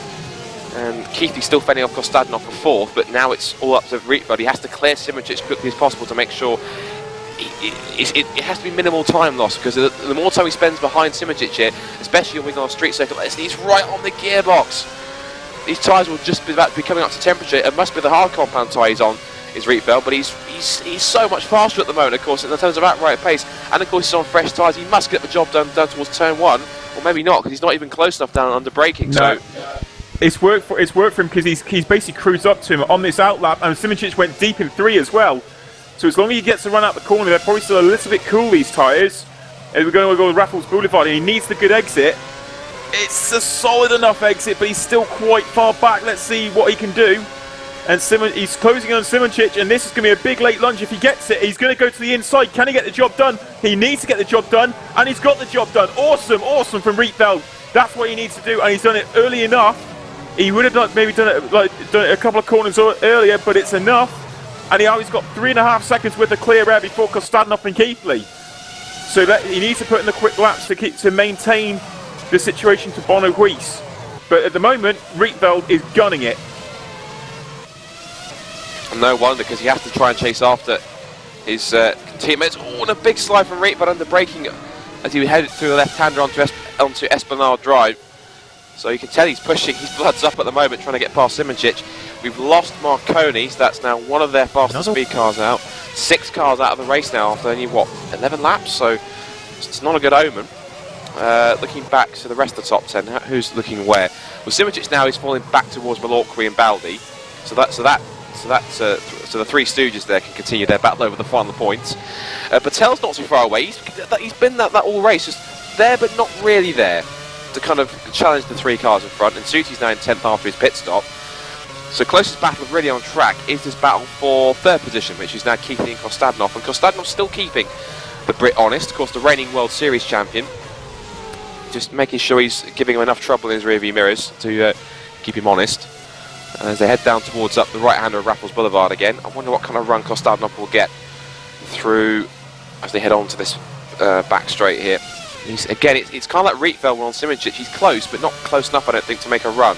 So he'll close the gap up down in the slipstream, but he won't be able to pull alongside on the braking, and indeed he doesn't. So he's hitting the limiter, because remember, he was hitting the limiter in qualifying, so of course that's the trouble he's got. The car's topping out at some 175 miles an hour, so Keithley's definitely got a little bit more straight line speed, and Rietveld in the draft, Kostadinov in the draft is just not getting enough straight line speed, the speed that he needs, because he is hitting that rev limiter. He needs to be literally on top of Keithley's gearbox on the exit of turn 5 in order to get a run, especially that here. He needs to be right there on the back of Keithley's gearbox to stand any chance of getting past. Keithley will just drive away from all the straights. Yeah, Precision Motorsports and GT Omega pride themselves on their traction, and they're doing it justice once again, because Keithley, the traction he gets out of the corner is just superb. Kostadinov's gone deep there. He's trying to carry all the speed he can on entry and through the mid part of the corner, but Keithley is so good on exit that he can't do anything about it. And I'll tell you what, after I said about Keithley, they're not having the greatest pace to start with. He's only 1.7 behind Ivar Kalmies and only 5.8 behind Bono Huis. The pace has come towards him. This is what we know Jack Keithley for. This is the Jack Keithley I know, and the one that is very, very fast. And I think he's having a superb race at the moment. And that pace, and that you just need to get those first few laps out of the way with. It's done, it's sorted, and Keithley is going for it now. Certainly good to see. It's the kind of Jack Keithley we missed, of course, most of the season, because, of course, as we said, started the season as a main Precision Motorsports driver, but then Calamaze seemed to be kind of outpacing him. I think it was all that drive when Calamaze stood in for Bono Huis in China, when Calamaze and Keithley were teammates in the main team, and it was that 3rd place over Keithley that kind of gave Calamaze the nod to be Huis's teammate for the rest of the season, and GT Omega kind of shuffled Keithley into one of their seats. And of course, Keithley's had multiple different teammates this year. He's had well, not John Eric Saxon really, but he's had for quite a race few. in Bahrain. One race in Bahrain, and then of course then he had like Cyril Verdmuller, he's had Martin Gosby, he's had Rob van Starkenberg as well, I think, at one point. He's also had now Jeffrey Rietveld, so it's kind of obviously positioned to have a large pool of drivers they can pull from in terms of different areas. So, I'm sure you get your time, Nick. I'm sure you will. I don't think of WC quality yet, mate, but thank you for that. No, I'm sure you will. You're a decent driver nonetheless. You're in the top 10 of the points in World Series, and you've scored some decent results, so I reckon keep at it and you'll be fine. Keithley is he's a quick driver, because apologies if I'm not really meant to mention this, but he won a prize earlier on in the season where you get to test a real Volkswagen Cup car from a SimRacing championship. So he's got pace. Of course, he's in third place right now. So he's running World Series champion. So he's got the potential to win races and champion. It's just that Calames and Prix, unfortunately, are his teammates. They're just that little bit quicker. And he just can't seem to find the ultimate pace to beat them. Where unfortunately, people like Rietveld and to extent as well Gosby, Martin Gosby, of course, who runs in the World Series but ran for a few races in the World Championship. They have got the pace to at least try and beat Bonner Weiss and be as fast as them, if not faster. Speaking of faster, Jeffrey Rietveld has dropped Simoncic immediately, and he's just sailing up onto the back of Kostadinov to force the Bulgarian into a GT Omega sandwich. Is he ever? He has cruised up to the back of them. He has had some lightning pace over the last few laps. Beautiful driving from Jeffrey Rietveld here. And Kostadinov's going to start feeling the heat from the second GT Omega driver while he's trying to get past the other GT Omega driver. Very strong showing though from Crown 7 Netrex as well, being in that 4th place for Kostadinov. His teammate Gugu Boli's down in 8th place, still in quite a heated battle and dispute between... Oh wow, Boli just made a mistake going over the chicane in fact, before the Anderson Bridge, but he's got it all sorted out. He was in a battle with Malaki and Simoncic, but just made a slight mistake as Malaki is closing in on Simoncic. So Malaki Simoncic is on, and we've got to have Keithley, Kostadinov and Rietveld fairly short that's going to be on as well. Out in front though, Bonner Weiss leads the way by 4.7 seconds over Ivar Calames, his teammate, so it's currently Precision 1, 2 and then 3 for Keithley. Then Crown 7 Netrex, and then the 4th driver, but he has already made a stop, which is Jeffrey Rietveld. Then comes the Ghost Speed driver of Simoncic. Malaki in the Twister racing car in 7th place, with Gergo Boli for Crown 7 Netrex in 8th. Alan Patel, who was started 10th, is now 9th.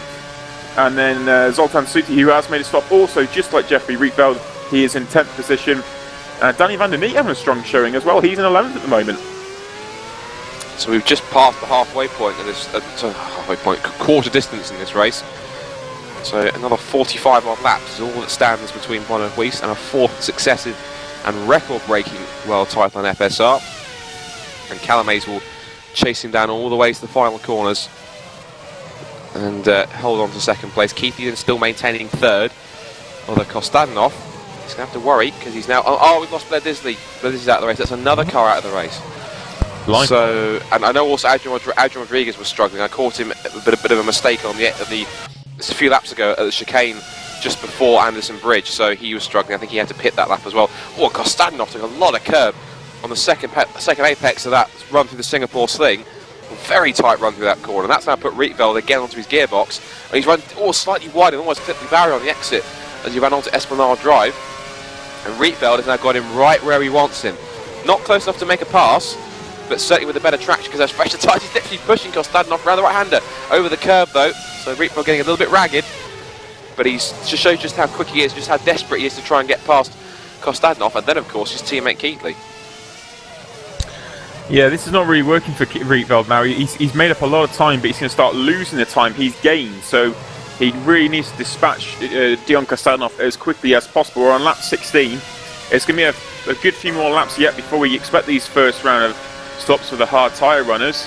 Obviously the soft tyre runners stops are in around about lap 10, so they will be very, very close to them. But it's going to be very tight for Rietveld. He needs to get rid of Kostadinov fairly soon though. Just mentioning the other soft tyre runners who started at the front.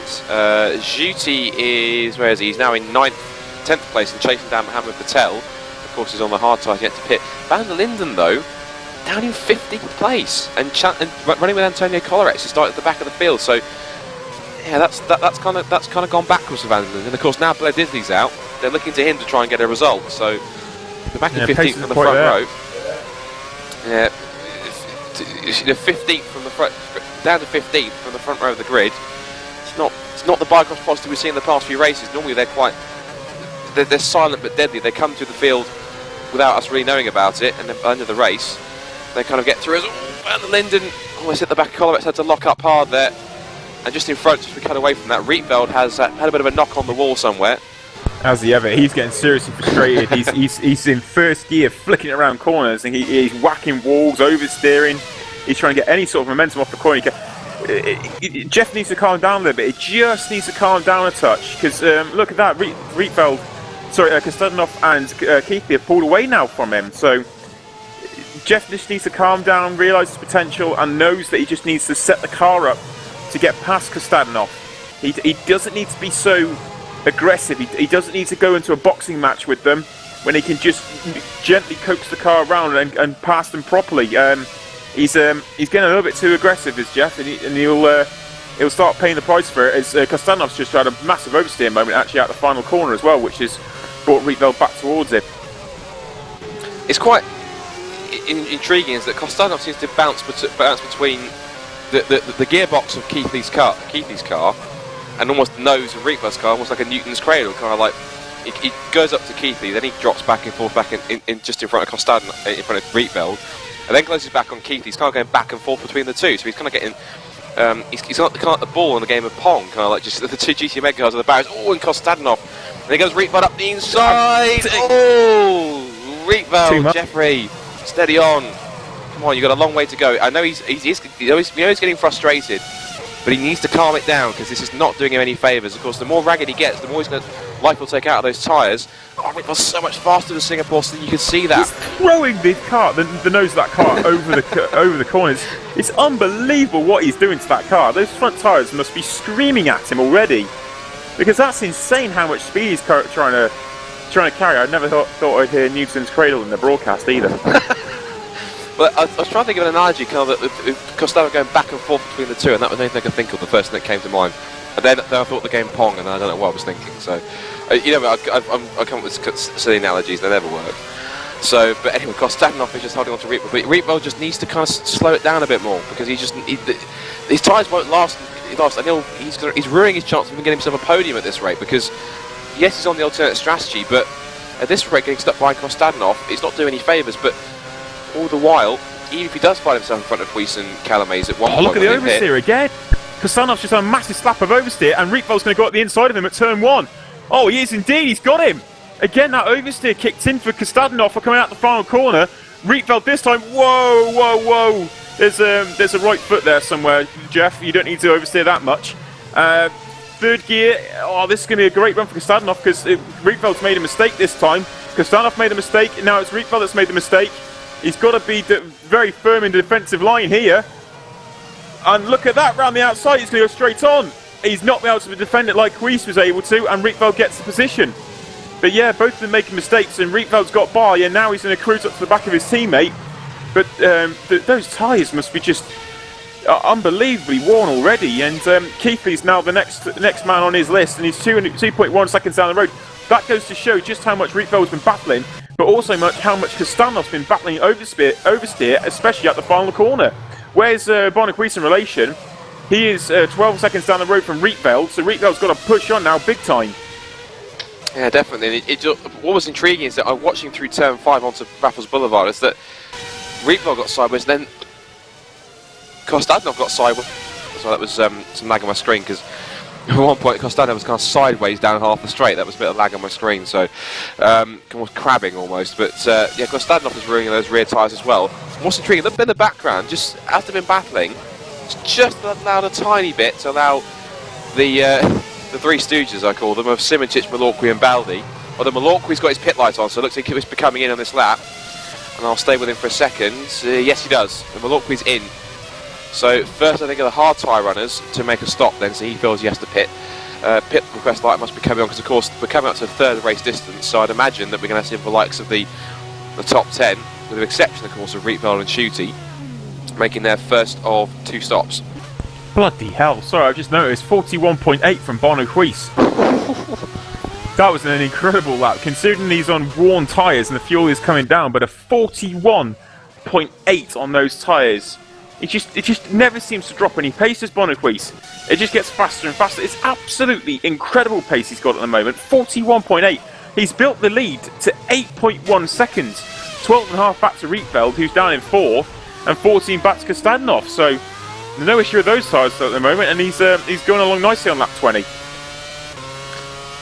Tell you what, if Weiss wants to win this fourth record-breaking 4th title, he wants to do it in style. He wants to do it with a total utter domination, thinking, right, if I'm going to make history, I'm going to do it in the best possible way. And he wants to try and do this by destroying the rest of the field as he does. And this is the thing with Bono Woodwiss, I've said it before, is that there seems to be like a switch, like a subconscious switch, where if he just wants to pull away and just wants to set the pace and just blow everyone else into the weeds, he goes, right, there we go, and something just clicks inside him, and then just bang, off he goes, and you just cannot catch him at all. On his there, when everything clicks and he's relaxed, he's focused, which is hardly any other day when he's not, but on his day when he's got absolutely 100% concentrated focus, the car's running good, he likes the circuit, he's in a rhythm, just untouchable, completely untouchable, and he's proved that time and time again.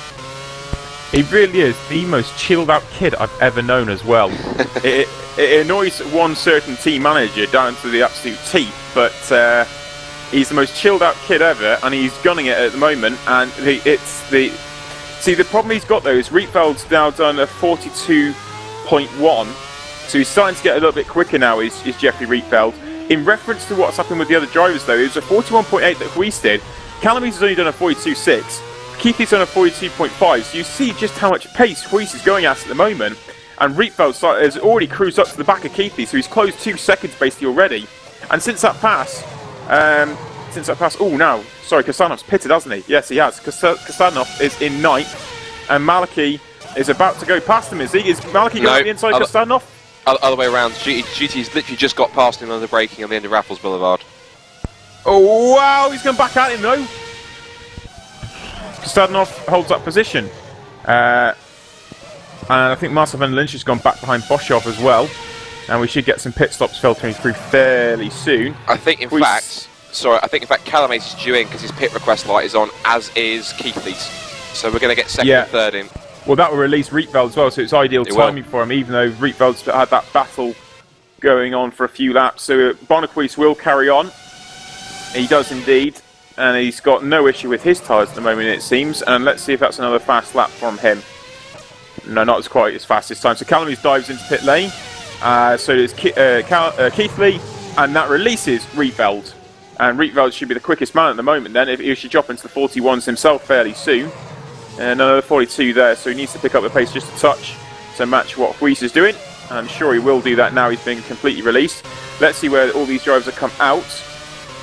Calamise is coming out of pit lane now. Is he in front of Suti? No, he's not. Zoltan Suti is in front, but Calamise will be on the fresh tyres. And Keithley comes out into clear air. 2.4 seconds worth of clear air. And still ahead of Kostanov. Still ahead of Kostanov, so that's worked nicely. And I'll tell you what that is because Maliki... Well, yeah, Maliki and Kostanov were battling as well, so that's probably assisted it a little bit.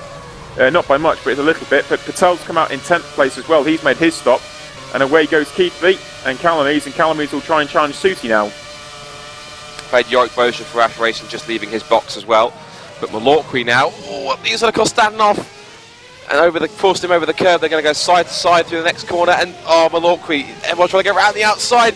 Oh, how on earth did Malorqui manage that? He's gone up the inside, and Kostanov just holds the outside line. These two provide some great entertainment. Down towards the Singapore sling. Does Kostanov dare go around the outside? Oh, yes, he does. Oh, and they got the inside towards the chicane. Dejan Kostanov, how on earth did you do that? That was incredible. Malorqui come back on over Anderson Bridge, up the inside again of Malorqui. Who's got the better traction on the exit? They're pretty much equal. They're going to pull level. Look at this. They're running parallel down towards. None of these guys are going to give an inch. It's the braking duel down towards the right-hander. And Malorqui still won't give it up this time. Round the outside again. And Malorqui now has the better traction. His nose in front. Kostanov go back up the inside. How are these guys not into each other? And Malorqui gets himself again back in front. That was some of the best side-to-side driving I've seen for quite a long time, if not ever. Yeah, awesome driving there for Maliki, and he's gone up into 8th place, and Kostanov now has to battle on, but that's actually helped Keithley no end, because he's got all that free air. Simoncic is into pit lane as well now, as Calamise has caught Suti already, so Calamise is going to be threatening Suti fairly soon, as Woodwiss is made... Did he make his stop? I missed that. But it's Ivar Calamise that's going to make a run on Zoltan Suti now, and he's in the slipstream. Coming up towards him, goes to the right-hand side. But at the end of this long straight, can he brake later? No, Suti goes too deep. They've cut back though, his own for Calamise. Are we going to see the same again as we just seen in the last lap? Oh, he's gone way too deep as Calamies. He's tagged the barrier, but first gear got the traction, and away he goes. Calamies gets by Suti as quick as he possibly can. That's good work, and now he's got 3.5 seconds to make up on Gergo Baldi. So, speaking of Baldi, he's at it again. He does this every single time he gets a chance. He runs a lot longer than everyone else on his first stint. He's done 23 laps on those hard tyres. So he's a wily old fox is Gergo Baldi. He always does this, creeps up into a high position, but he always pays the price near the end of it when the guys on the fresh tyres start to come back towards him. So that's working out for the moment. And just looking back at Bono Weiss, still carries on for another lap, so he's comfortable on these hard tyres. He really has gone quite a lot away. Same as Baldi then, so he's now gone to lap 24 now, 61. But pit request light is on, so this must be 43. Bono Weiss. We're expecting him in. 43.0, yes, the pace really has dropped now, off. yeah. So Weiss will then be in at the end of this lap then to get rid of those hard compound tyres. Rietveld, looking at his last lap, we'll have a look if I can bring it up on my screen, was a 141.8, so he really is starting to close in. And Patel's gone. Now Patel out of the race, so where's he gone to? So I don't know if we can catch that maybe on the replay, but Han Patel is another victim of this race, and I'm going to go on. I'm not sure if you want to carry on, Nick, whilst I find out. Maybe Jaakko can pick it up somewhere. But Patel... Okay, well, Bonnet Weiss is 9.3 seconds over Jeffrey Rietveld, but Jeffrey Rietveld appears to be the quicker man at the moment. He's closing in on him, but obviously Weiss will need to make his stop. Another stop yet. Now, the alternate way around this is going to happen as well is that obviously off their second stops, Rietveld will be on the harder tyres, and at the end of the race, Bonnet Weiss will be on soft tyres. So it will all play out towards the end of the race. And I've got a feeling, just with the way this race has panned out, we may have a mid-race lull in this middle stint. And it was very interesting, actually, this morning. I know, obviously, that we can't draw too many comparisons to real life, but Martin Brundle was referring to the fact that drivers really do hate this middle stint due to the fact they have to look after tyres and control their pace. Not so much here because of the nature of the tyres, but still, this mid part of the race is the part that seems to just go a little bit into a lull, and it has to be more controlled before it all explodes again towards the end. And in comes Bono Weiss for his first stop. Yeah, it seems a bit monotonous, doesn't it? Of course, unless there's some battle going on in the midfield, like these guys, they have to try and let their tyres run as best they can. Rietveld's just swept past back into the lead. 41.4. So he's looking pretty decent on those tyres. I think they're into their prime operating window now. As Weiss promptly exits the pits. He now is on a fresh set of hard tyres, I'm sure. And he's now going to head out with a nice comfortable gap to Calames back in third place, and Juti holding on in fourth. Except Baldi has made his stop, and I think he's crawling down the pit lane. In fact, he stops and hits his box, and away he goes. So that was a pissing third. In all the battling, I'd say Rietveld has lost around 3-4 seconds. It's 7 seconds currently, but he was going faster on the last few laps. So yeah, it's cost him a little bit, but as long as he can put in some fast ones now, he should be okay. But of course, Weiss is now out on fresh hard tyres on lap 25, and this is going to be in his element now. He's going to have so much grip to play with, and he's 5.8 seconds in front of Ivar Calames. And Zoltan Suti is being heavily caught now by Jack Keithley. And Keithley will be trying to negotiate. Zoltan Suti, fairly sharpish, who pitted on the same lap as what Jeffrey Rietveld did, but Rietveld had that track advantage, and he's 14.5 seconds down the road from Zoltan Suti even, so that goes to show the difference with traffic and no traffic, and Suti is under heavy fire now from Jack Keithley. Tell you what, he's already starting to eat into the gap now between himself and Rietveld, because I looked first time when I joined him, it was 6.6 seconds.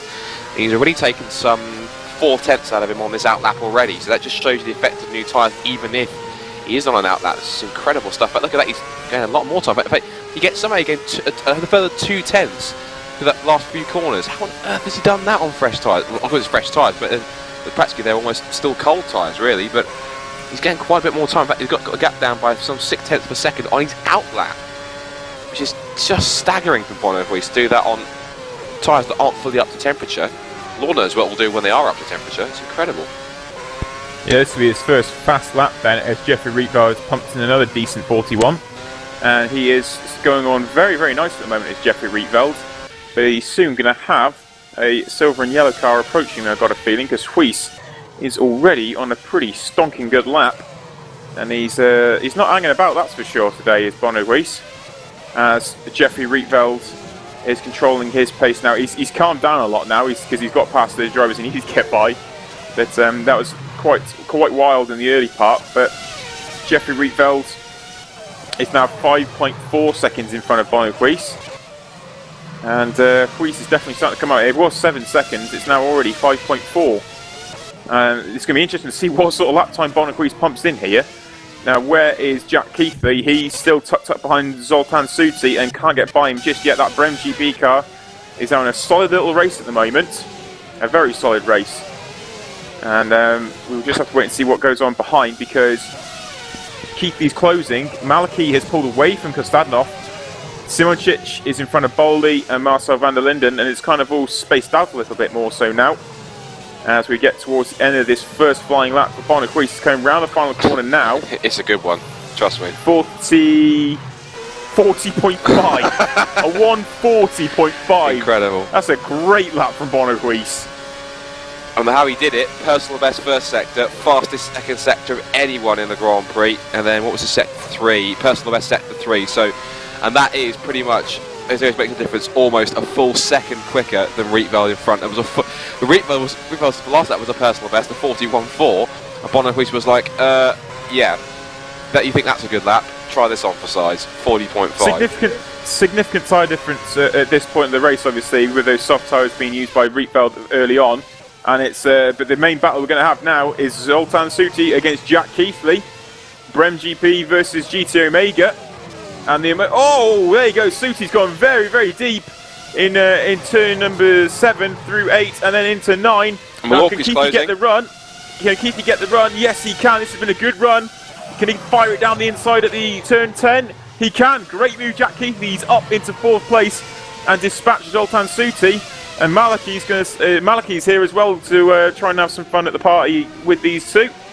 But Keithley is by, and now he has 5 seconds to make up on Ivar Calamise. Suti's going to come back at him, but not as going to be close enough. Oh wow, Maliki nearly hit the back of Suti there. He was so late on the brakes. And just like that, it's another Precision Motorsports demonstration once again, because it's Precision Motorsports cars 1st to 4th now. Rietveld from Woodwiss from Calamise. And then from Keithley now, Juti now having to try and fend off Malort for P6. Oh, and I think Juti had to take a double take for the first part going underneath the grandstand because his car snapped as he went through the first part. So he had to bite at that corner twice. And this is going to put Malort right onto his gearbox. This is going to be a pretty intriguing run so far. Let's see now. Woodwiss puts another 40.5 in again, so he's gone pretty much. I think he's almost duplicated his lap time from last time out, which is incredible. Calamise is running as fast as he can on this one. 42.5 for Keith in that last lap. It's now Juti on Malort this time, so for the second time in as many laps, Juti set to lose out another place due to Malort getting a tow down Raffles Boulevard. And again, he'll close under braking, can't make the move stick, but can he force Suti to outbrake himself into the next corner? Well, no, he was better this time around. Managed to get the nose of the car in without going too fast. A little wide on through the left-hander as they head towards the Singapore Sling. And Malort darting this way and that, trying to force Suti to look at his mirrors to get distracted momentarily. And Malort just literally following in Juti's wheel tracks as they head through left-hander onto Esplanade Drive, and the long back straight here down towards the heaviest braking zone. Whilst we quickly look at that behind, as again Malort has another look out. Kostadinov is back in 7th, Simoncic 8th, Baldi 9th, and Van der Linden, after starting from the front row of the grid, he's back up to 10th position, but I think he's still yet to make his second stop, as of course are Juti and Rietveld. Absolutely, so the gaps now that we've had those second rounds, the first round stops, I think we see them in again because they're going to go hard these main runners. It'll be Rietveld the next one that's likely to stop with Suti. That's been on these hard tyres for already quite a long time. The gap is 3.3 seconds, so Woodwiss is closing in on Rietveld. But as it stands at the moment, it's GT Omega, Precision Motorsports, GT Omega. So a top 4 working out for them, and Brem GP versus Twister is on for 5th and 6th.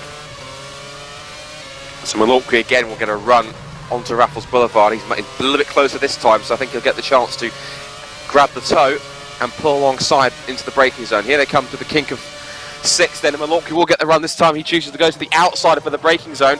Is he going to be daring? He's tried it once with Kostadinov before. Juti almost runs him out of road, but gives him enough on the exit, and that gives Malonki the inside line. Juti again is trying to hold it around the outside. This is more contact. Oh, steady on. Malonki just about gets in front, but that could so nearly ended in disaster. That was so lucky.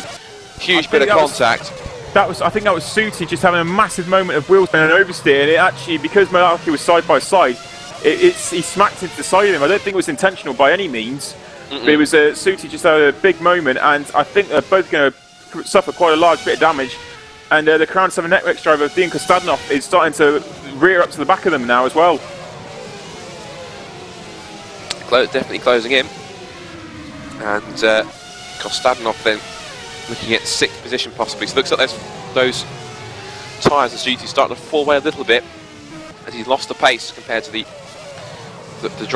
drivers around him on the fresher hard compound tyres. Just quickly outside the top 10, give a shout out to some of these guys. Danny Van der Meet up in 11. It's a good drive from him in fast and speed. Could potentially be on the course for a couple of points should any of the top 10 fall foul to the Marina Bay Street Circuit. Antonio Kolarets in the back of the field is now up to 12th, but he's now forming a queue behind him with Yorick Boshov in the Ash Racing car and two fights Cabo. And they're scrapping over 13th place. And Adrian Rodriguez, who's his last car still running, what a shame for him. He was 11th place, had some great race pace as what we're seeing in warm-up, and now he's down at the back of the field in 15th in kind of no man's land, which is a real shame. Kostadinov has got around Juti as well, so whilst we're talking about that, so Kostadinov has got through and Juti's all over the place a little bit because his rear tyres are really starting to go, so I think possibly, it wouldn't surprise me if in the next few laps we see him dart into pit road and grab another set of tyres, or maybe not, because that's not really going to work, is it? So we'll have to wait and see how that one plays out for Juti, because maybe he might be trying a 3-stop, if not possibly, let's see. I'm not so sure, I think so. Oh, he's just dropped it. Oh, nicely saved. Well done, Zoltan Suti, to say that. Yeah, I'm not too sure what the situation is there for Suti, but he's on the hard tyre, that's for sure at the moment, and I suspect he'll probably dive into pit lane fairly soon. Well, he came on lap 10, didn't he? Lap 10, we're on lap 30 now. That's 20 laps on the harder compound tyre. In the midpoint of this race with the fuel out, I would have thought he would have gone longer. Hoisted went up to lap 25 on the opening stint. And he's on the hard tyre now, and that's only 20 laps, and it's with less fuel. So Brem GP's tyre wear and tyre deck is not particularly impressive, and Simoncic is just drafting up to the back of him now as well. And I suspect he's going to come in. He does indeed. Zoltan Suti dives into pit lane. That's yeah, it looks like he's got early pace, which works very well for Zoltan Suti, but they've got no longevity in their tyre, which is really cost him, especially towards the end of this stint. Because if he switches over now to the hard tyre again. Surely this is a 3-stop. Yeah. This is lap 31. You can't go 30 laps on the hard tyre. No. Well, you can, but you'll be horribly slow. Yeah, I think you'll probably have to pit again at some point, just because of simply how slow he's going. Yeah. But 30 laps on hard tyres, if he wants to go from here, that's. Yeah, I don't see that happening, to be honest with you. I think Brem GP have just really struggled with tyre wear here today. I think what they're going to do is a 3-stop. I think what they're going to do, I think the overall strategy is going to be soft, hard, soft. They're going to bookend 2 hard tyre stints with 2 soft tyre runs. So they're going to do obviously soft tyres, of course, at the start, and they'll run 10 laps at the end on the soft tyre just to finish off. Now, there's a lot of smoke there on the run towards Blanc Drive and a lot of black tyre marks. So I think Kostadinov or someone's locked up very heavily. Of course, Kostadinov is now on the back of Malonki once again, and these two, of course, scrapping over 5th place. And quickly, whilst I talk about it, just quickly whilst we're looking at that, incredibly, Bono Woodwiss has now got the gap down to less than 2 seconds to Rietberg. In fact, the gap is now pretty much 1.6, and he's continuing to come at him at some 4/10 of a second a lap, I think. So that's a pretty incredible pace. But quickly, last time around, 141.4 for Rietberg, a 40.8. for Bono Woodwiss is still pumping in those fast times, even though he's had quite a few laps on those. No, it's not, in fact, actually. He's had those about 7 or 8 laps on those hard tyres. So back to Kostadinov, though. Yeah, Kostanov's all over the back of Malaki's rear wing. Malaki had a bit of a moment coming up to the final corner, but got it sorted out. Oh, there we go. There's Kostanov. He tries to get on the power to make sure he's stuck to the back of Malaki, and that's completely compromised him. And he's going to come under heavy fire from Ernie Simoncic, who's getting very, very close to him in that Ghost Speed car. And his teammate Gergo Baldi's only 2.5 seconds back down the road, but Baldi's picked up his pace in this mid-stint, and the car's come towards him, so he's much, much happier in this mid-stint on these tyres and on this fuel load. I think it was an opening fuel load that he didn't particularly like too much, because he's definitely come back towards his teammate. He's actually got a fastest lap of the race by 0.2 of a second. He's in the 40s, where Kostanov was still in the 41s. I just want to check what Woodwiss has been doing actually on that 40.5 to 41.4. And Woodwiss and Rietveld are only split by a second now. Rietveld should, though, in theory, be in maybe 3 more laps, something like that. We could see Rietveld coming back into pit lane again for the second and likely to be final time for a long run home on hard tyres. Not as long as what the other boys have got to do, though. It'll be intriguing, but Woodwiss has now got the gap already to pretty much a second, so he's literally it just ticked over the bang on. Bang on a second, pretty much. No DRS though, thankfully. Well, wait and see. There's always R factor 2, but we'll have to wait and see what happens with that one. Anyway, Rietveld then. I suspect you won't be a fan of that if they implement it for R factor 2. Hate it. Despise. I've got not a problem with curves, but DRS can just it's just so artificial. It's horrible.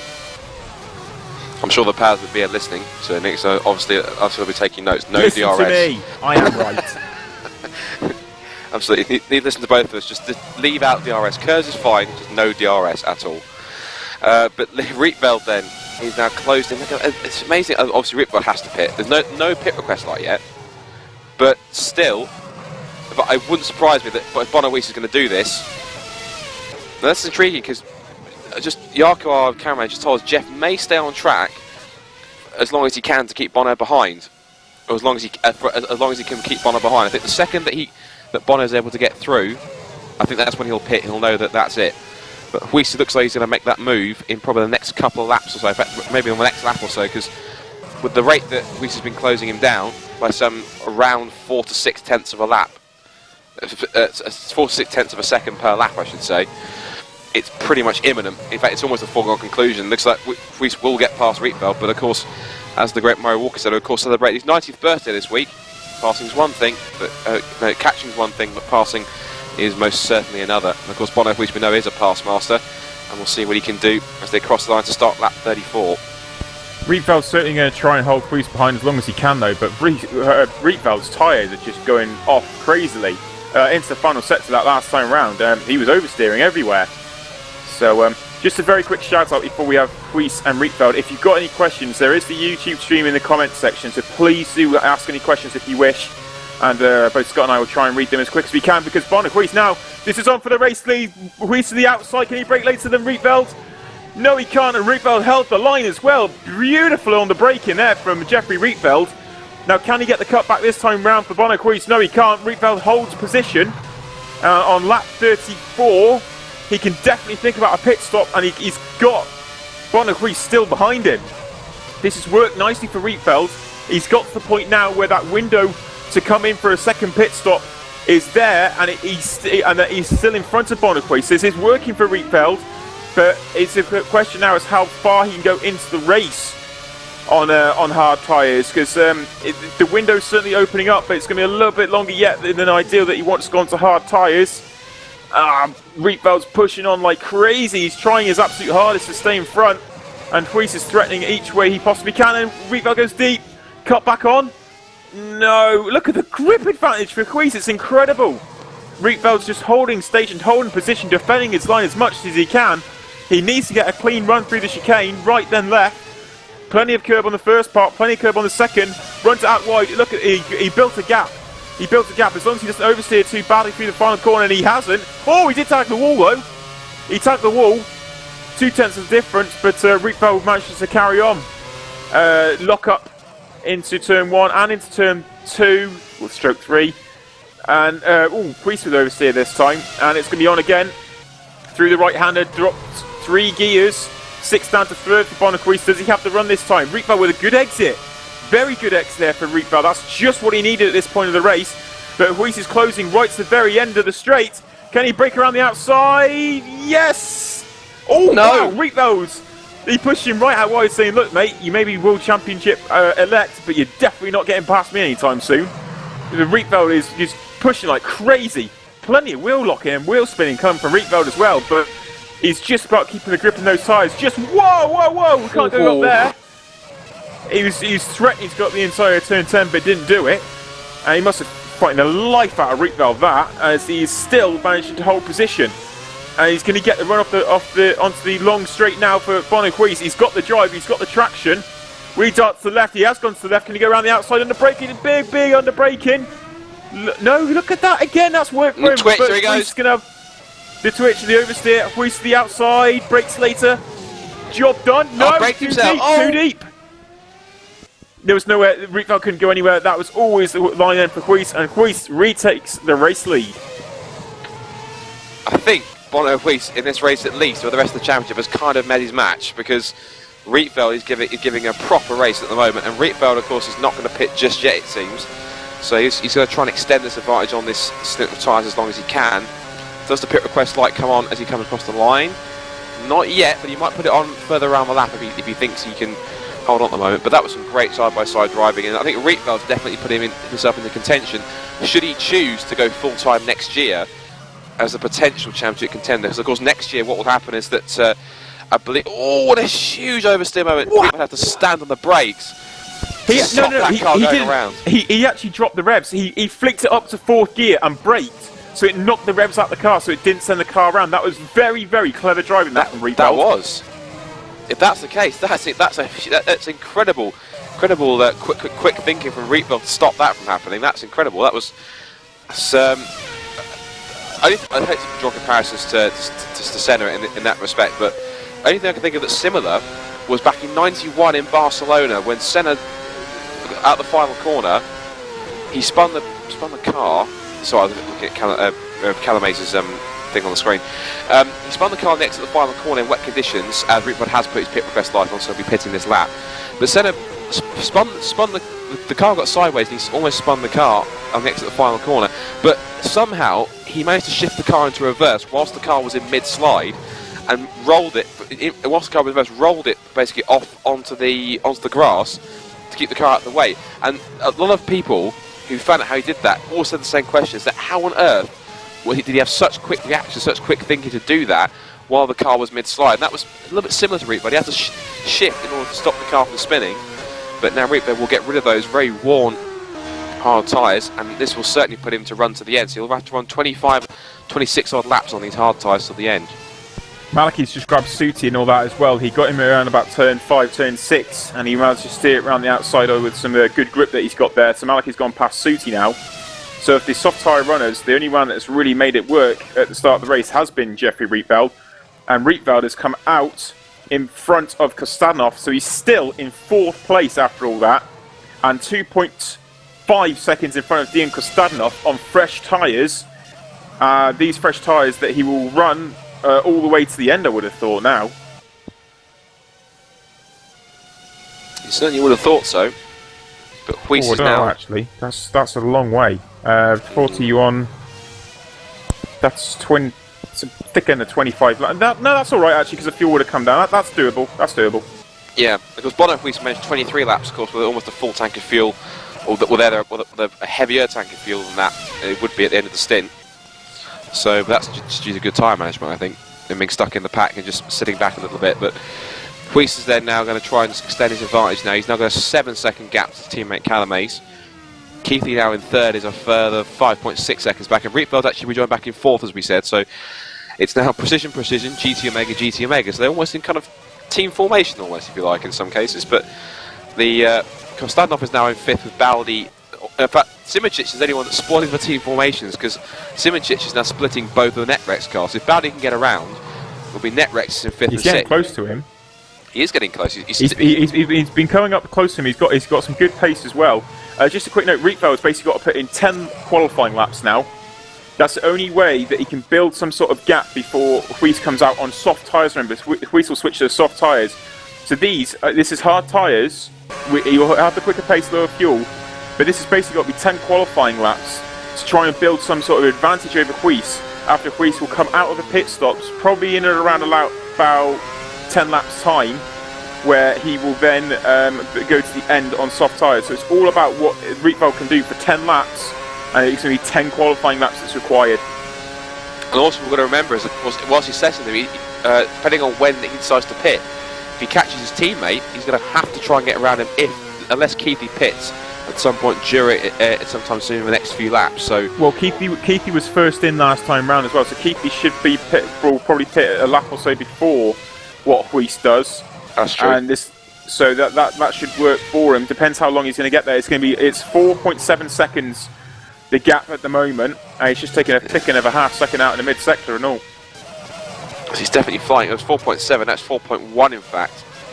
Comes a bit up now, of course, as Keithy gets the traction on the exit. Of course, Rietveld will close on that under braking. Of course, now that Keithy's coming down towards the braking zone. Just a quick note on fuel loads as well. It goes to show that these drivers are much more comfortable on the lower fuel load. Woodwiss is a master of the high fuel load, and the reason I say that, we saw what the times were. There were about 7-8 tenths difference between Woodwiss, Calamise and Keithy towards the end of the first stint, but a 40 point... Well, that's just killed everything I was about to say, because Woodwiss just did a 40.0.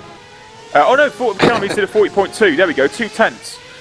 Yeah, and then the 40.5 from Keithy, that works. So it's only half second, so it goes to show that when the fuel stops come out, Calamise and Keithy get more and more comfortable with the car. 39.8 from Rietveld.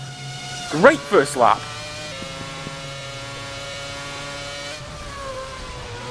And that'll only get quicker as well.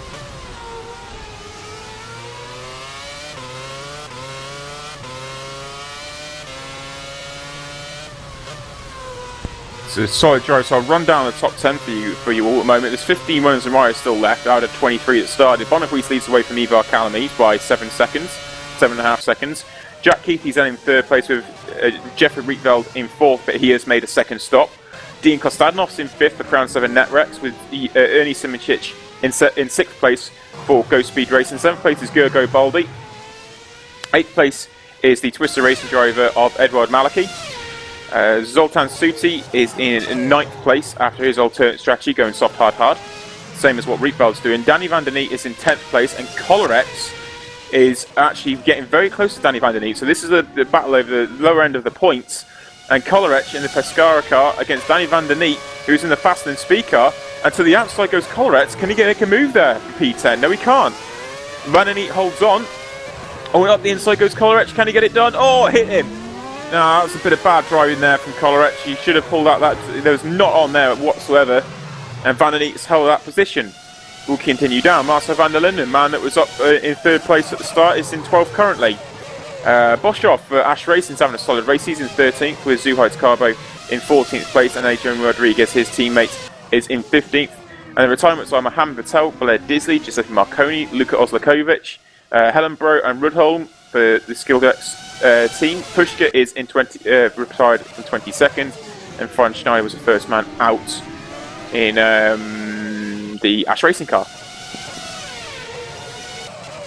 So Precision Motorsports then looking pretty comfortable with 1, 2, and then of course 3 and 4 with their GT Omega sister team. Of course, one thing I was going to mention is, of course, that the fact that about with Rietveld is that, of course, he's putting himself, should he choose to go full time next year, into definitely a contender for potentially a championship contender, and someone who could actually go wheel to wheel possibly with Woodwiss. Because one thing I believe that's coming into force next year is that they're kind of eliminating the whole concept of sister teams. Is that effectively what means that Precision Motorsports can no longer have GT Omega under their wing, and same with kind of Netrex and Brem GP and Go Speed and Ash Racing. They're going to try and eliminate that. So effectively, Precision Motorsports and GT Omega will be, or if it is called GT Omega, will be two separate entities. So if Rietveld, even though he is a Precision Motorsports driver, decides to stay in this whatever GT Omega might become, if it stays being called GT Omega, he will become effectively a direct rival to Woodwiss. In fact, he already is a direct rival, even though they're technically out of the same stable, and they can run wheel to wheel. It's almost a kind of a case that Rietveld, he has in some ways, I think he misses lacks just a little bit of, tiny bit of the outright pace that Morgan Morand had or has, because of course he does still sim race and a tiny bit does a little bit of running, like kind of free running half back to 2. I saw a video of his actually. Did some stuff on half back to 2, but Rietveld, he kind of has sort of misses a little bit of the ultimate pace of Morand, but he drives less with his heart in terms of. He's a bit more consistent, that he doesn't make those silly mistakes that Morand did. And you saw that with that battle with Weiss, that he wasn't overly pushing out towards the edge of the track. He wasn't trying to push him into the wall deliberately. Not that Morand does that all the time, but he gets a little bit silly and a little bit ragged sometimes when he was racing. And that just cost him some decent results and cost him chances to take victories and podiums that effectively he could have got had he been a bit more calmer. So Rietveld definitely could be championship contender material for next season should he decide to contest a full campaign. Yeah, I think that's just a general reflection of the Precision team, to be honest with you, just a lot more calculated. They don't need to take risk where it's not needed. Moran was a lot more forthright and forthcoming. He was a lot more aggressive in trying to achieve what he wanted, but you know, still a fair effort in what he achieved. And maybe he will return and give these guys a run for their money. And it looks like we've still got a battle on between Coleridge and Danny van der Neet. We certainly do. And Van der Linden is actually closing in. Now can Coleridge get it done cleanly this time? Breaks later, turns it in. Oh, gets it done nice and early as well. Great job. Great job there from Antonio Coleridge, who goes up into that top 10 position. And now it's going to be the chance of Marcel van der Linden against Danny van der Neet. It's a faster than speed car against a Biocross positive sim racing. Get close, but not close enough. So solid effort though from Van der Linden, and he's going to be the next man to attack Van der Neet. It's a battle of the Vanders. Well, Van der Neet there's got his pit request license, so he's due to pit at the end of this lap anyway. So Van der Linden doesn't really need to get past and know that desperately. But he doesn't know in fact really that Van der Linden's pit. Van der Neet's going to pit, and Van der Linden was very close to hit the back of the faster than speed car, but. In the battle of the Vanders, it seems as though that Van der Linden is going to win it, although I don't think Van der Leet expected Van der Linden to be able to run up the inside that quickly, and almost turned it across into Van der Linden. But Van der Leet then has lost another position on track, but I'm pretty sure we'll see him peel off. Oh, Malaki to Kostadinov. And Kostadinov then raging. Is indeed. Kostadinov is holding on to 7th now from the Twister Racing car. And Malorqui just trying to hold on at the moment, but can't quite get the job done so far. And Sultan Shuty's back in 9th, and he's got almost a kind of bit of what we call no man's land. He's way in front of Collarette, but he's way behind also Edouard Malorqui, so he's kind of just out there running his own racing clear air, which is a shame because he did start on the front row of the grid. And the fact that is correct, for Van der Linden was 3rd. I keep saying Van der Linden started on the front row of the grid, but it wasn't, it was Shuty. So Shuty was on the front row of the grid, he's back in 9th, so that's working out rather nicely for him. But, quickly back at the front, and Bono Weiss now has an 8.7 second advantage. Just a very quick question, and this might be heavily ignorant of what I'm going to ask here, but go on the front of the Twister Racing car, there is a star. Is that part of the Ubuntu logo, or is that for Maria Di Vallota? It's the same. It's just the same star. That's all. That's a very good question. Whereabouts is it? I'll have a quick look. On the front nose, it says Ubuntu, their title sponsor, and there is a star. And I cannot remember if that is part of their logo or if that's for Maria Di Vallota. It just looks very similar. That's all. Let's have a look. I can see it on the engine cover as well. The same kind of star. I can see what you mean. I think it's part of their. I cannot remember if it's part of the logo. I think it's part of the logo, but it looks very similar. That was all.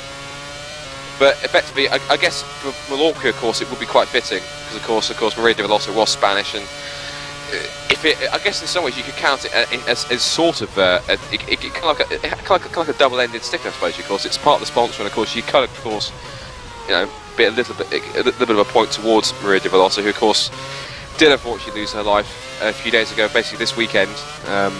What it was basically due to the accident she had testing for Marussia.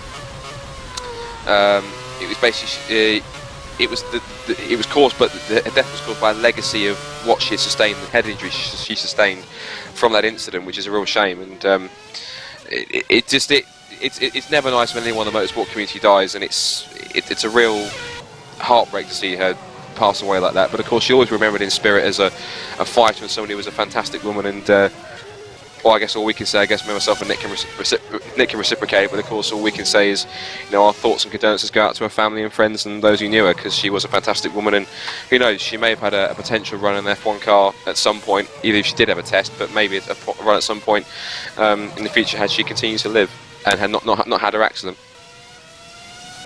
Just to read some of the comments, and a very interesting point that's been made about Woodwiss is the fact of why he misses any pace. Apparently, he's been under testing, and this is actually lack of performance from Woodwiss.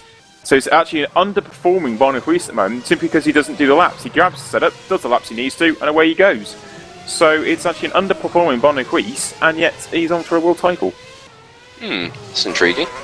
I've never heard the words Woodwiss and underperform in the same sentence before, so that's something you don't associate with Woodwiss being underperforming. But if 8 seconds is underperforming as opposed to something like a 25 or 30 second lead, I guess it makes sense. But still, the fact of the matter is, Weiss is still leading by quite a margin, and that's the fact. And he's now 18 laps away from securing his 4th world title, which is, of course, going to break the record. Rietveld's pace is not strong enough. Yeah, I did see that. Pace is not strong enough at all at the moment. Also, sorry to interrupt.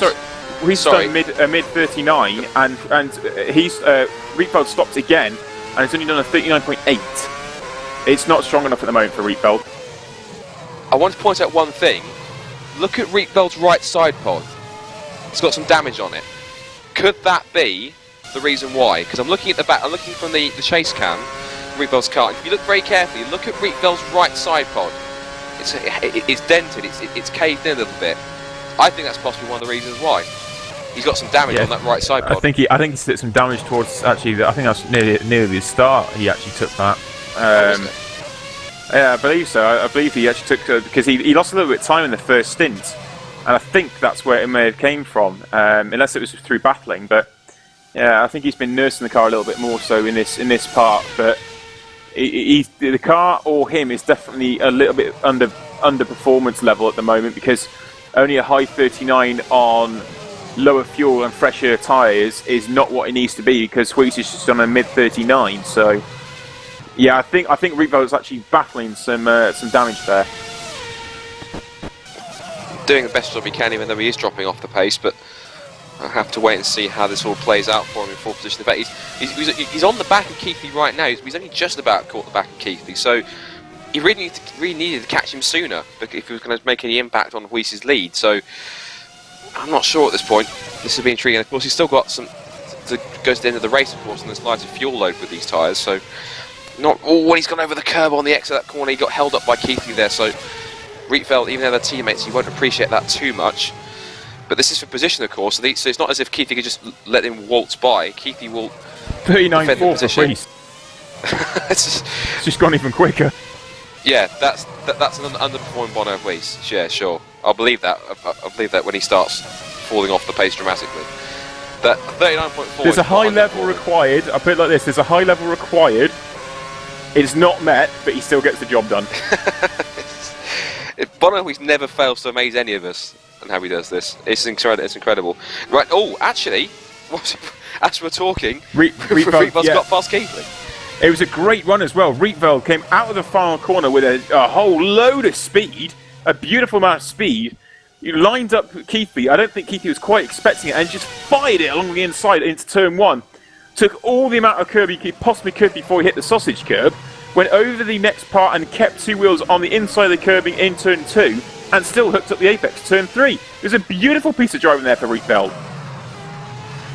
I'll tell you something, Milwaukee has his pit request lights on, so he'll be due in this lap to make his final stop, and of course that will be onto the soft compound tyre. 15 or 16 laps await him on that one. So Rietveld's has got something, and look, he's already starting to gap a little bit now, Keithley already, so just shows you, of course, when he's not held up by his teammate, just how much pace how much faster he is today than Keithley. Yeah, he's got some decent pace now. I think Rietveld's starting to adapt to what the car's doing to him, and obviously Keithley's still got to stop again yet. So we'll wait and see. Of course, we're still waiting for these hard tyre runners to switch onto the soft tyre, make their second stop, which we're going to be expecting, I'm pretty sure, in the next about 3 or 4 laps, I'm guessing, because I'm reckoning. Yeah, it's about right. depending on how long people want to run on this second stint on these hard tyres. Obviously, with the lighter fuel, they can get away with running. I think at the most probably about 15 laps on this soft tyre anyway, because of a lighter weight from the fuel, because they've burnt it all off. Prix adapts to the lower fuel load faster. That's what I noticed. That midpoint in the race, he was actually being matched by Calamise and Keithley very nicely as well. It was 40.0 played at 40.2, but then Prix just lit up the pace on the lower part of fuel. And while Calamise is still doing a 40.1. And well, Regal's just on a 39.7, but we said a 39.4, and he just finds time with the lower fuel. I'll tell you something. You thought Bonahuish's pace was fast. Fastest lap of the race. I don't know when he set it. Jaakko Stadenov, 38.2. Yeah. I think he's on the soft tyres already, isn't he? Must be. So obviously he feels that he can run about 17 laps on these soft tyres then till the end. But of course, as we said, oh no, that would be a fresh hard. Sorry, that's a very good time in fact. Did Bolly just go to? Oh no, Bolly let him through. Yeah, Bolly went deep into the next corner, and Kostanov's through already, so he will challenge Ernie Simoncic fairly shortly now as well. That was going to be over the 5th, 6th, and 7th, as the guys towards the front on the harder tyres are thinking about pit stops. And remember, of course, the battle for second in the teams championship goes on. So, of course, at this point, looking at how they're going to score, Simoncic will only get 10 points, whereas GT Omega are going to get 27. If I'm calculating that correct, yes. Sorry, 27. Scott, that 39.7 that Rietveld's just done, that's what he needed, but he needed it earlier on. He needed that pace earlier on. I think it is going to be too late for him. If he could have done that and hit it consistently a little bit earlier on, that would have been an absolute dream for Rietveld, and he could have got the job done. I think it's just too little too late for him, and Huis is just coasting along nicely at the moment. Well, the gap's 19.5 seconds, so I mean, how long is a pit stop from pit entry to pit exit, do you think? Is it about 20 seconds? Yeah, about that. So that means that if he does come out, Huis will literally be right on his tail, and he'll have fresh soft tyres. There or thereabouts. Yeah, it's there thereabouts. It depends how much Rietveld can push at the moment. He's just on 39.5. Sorry, Kostadenov had a dive at turn 5 and almost got his nose chopped off. I just had to cut to it. I really don't understand why people die and dive there. They've got this huge long straight now. He's going to go up the inside anyway, unless he tops out too much. Brakes way too late. Straight on. Kostadenov never needed to do that back of that other corner. It never needed to. He could just line Simoncic up for that next corner. He went deep in. But yeah, I'm not too sure why he needs to dive there. And Bolly's gone back through and all. So that's not worked for Kostadenov. And now Simoncic is just going to stretch his legs for a few more laps until Kostadenov gets his tyres back up to temperature and pressure. Calamise with his pit request light on, so he'll be in for his final stop at the end of this lap. Huis is going to carry on for another lap because his hasn't come on just yet. And the gap's actually starting to come down a bit more now. It's 19.6 seconds now. It's gone up, in fact, a little bit. It's 19.7, so Rietveld is now actually losing a bit more time on at this point in the race right now on those tyres. And Huis on his worn hard tyres is doing alright. 39.5, and he's actually pegged him. So it's not too bad, the pace. And in comes Calamise. So pace-wise, that's actually not been too bad for Rietveld in the last couple. He took about half a second out of him. And he's just improved on a 39.5 again. So his pace has really come towards him, but it's just too late in the stint possibly now. It's all about Calamise. Where's Calamise going to feed out? Is he going to stay out in front of Simoncic even after his stop? Yes, comfortably. He's going into turn 1 now, and over the line there goes Simoncic. So Calamise stays in front. Also sign off pits. Indeed he does. I was going to say about the team's championship. At this rate, because of course Ghostby will only score 10 points. Kostadenov half spun in the pits. He really hasn't been a very good lap for Kostadenov, as he's really struggled. 2 dives, lost the position back to Baldi, and now he's half spun in the pits. So almost the kind of lap he'd rather forget. Back to battle for second in the team's championship, Ghostby and GT Omega. If I'm correct, if the positions stay as they were just then for the pit stops, Simoncic would score 10 points and GT Omega would score 27. There's a 35-point gap between the two of them, and GT Omega then after that would be behind Ghostby by 8 points with 2 rounds left to go. So at this rate, GT Omega have made massive strides towards gaining time and place, gaining points on second place. And I have a feeling at the rate they go, especially with Rietveld at the helm, spearheading the charge with Keithley in tow, I think it's If Ghostby have two fantastic races, unless they have two fantastic races, they're going to lose second place. And it is going to be GT Omega that takes them over. Yep. And I think we're going to be expecting a few more pit stops as well, because we're on lap 49 and it's going to be starting to filter on through now. Because Calamise has made his stop. And he is out. Yeah, Jack Keithy into pit lane. And he comes, and Calamise is going to have some fun on soft tyres, I suspect, as he starts his first flying lap on those soft tyres, all the way to the end of the race. Simincic is in, but Van der Linden, though, what's happened with him? He's now on the back of Collarets, but we've now got Malorqui on the yeah, Maliki Suti's game on again. He's done this once already today. Oh no, I thought Suti was pitting then. It looked like I did, yeah. He did. That's interesting. He defended the inside line for the final corner and compromised now.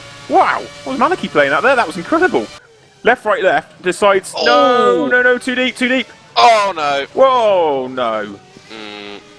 There was elements of inevitability about that, I have to say. Yeah. And is it his front wing go? Yeah, front wing gone as well. That's Zuti's race ruined then.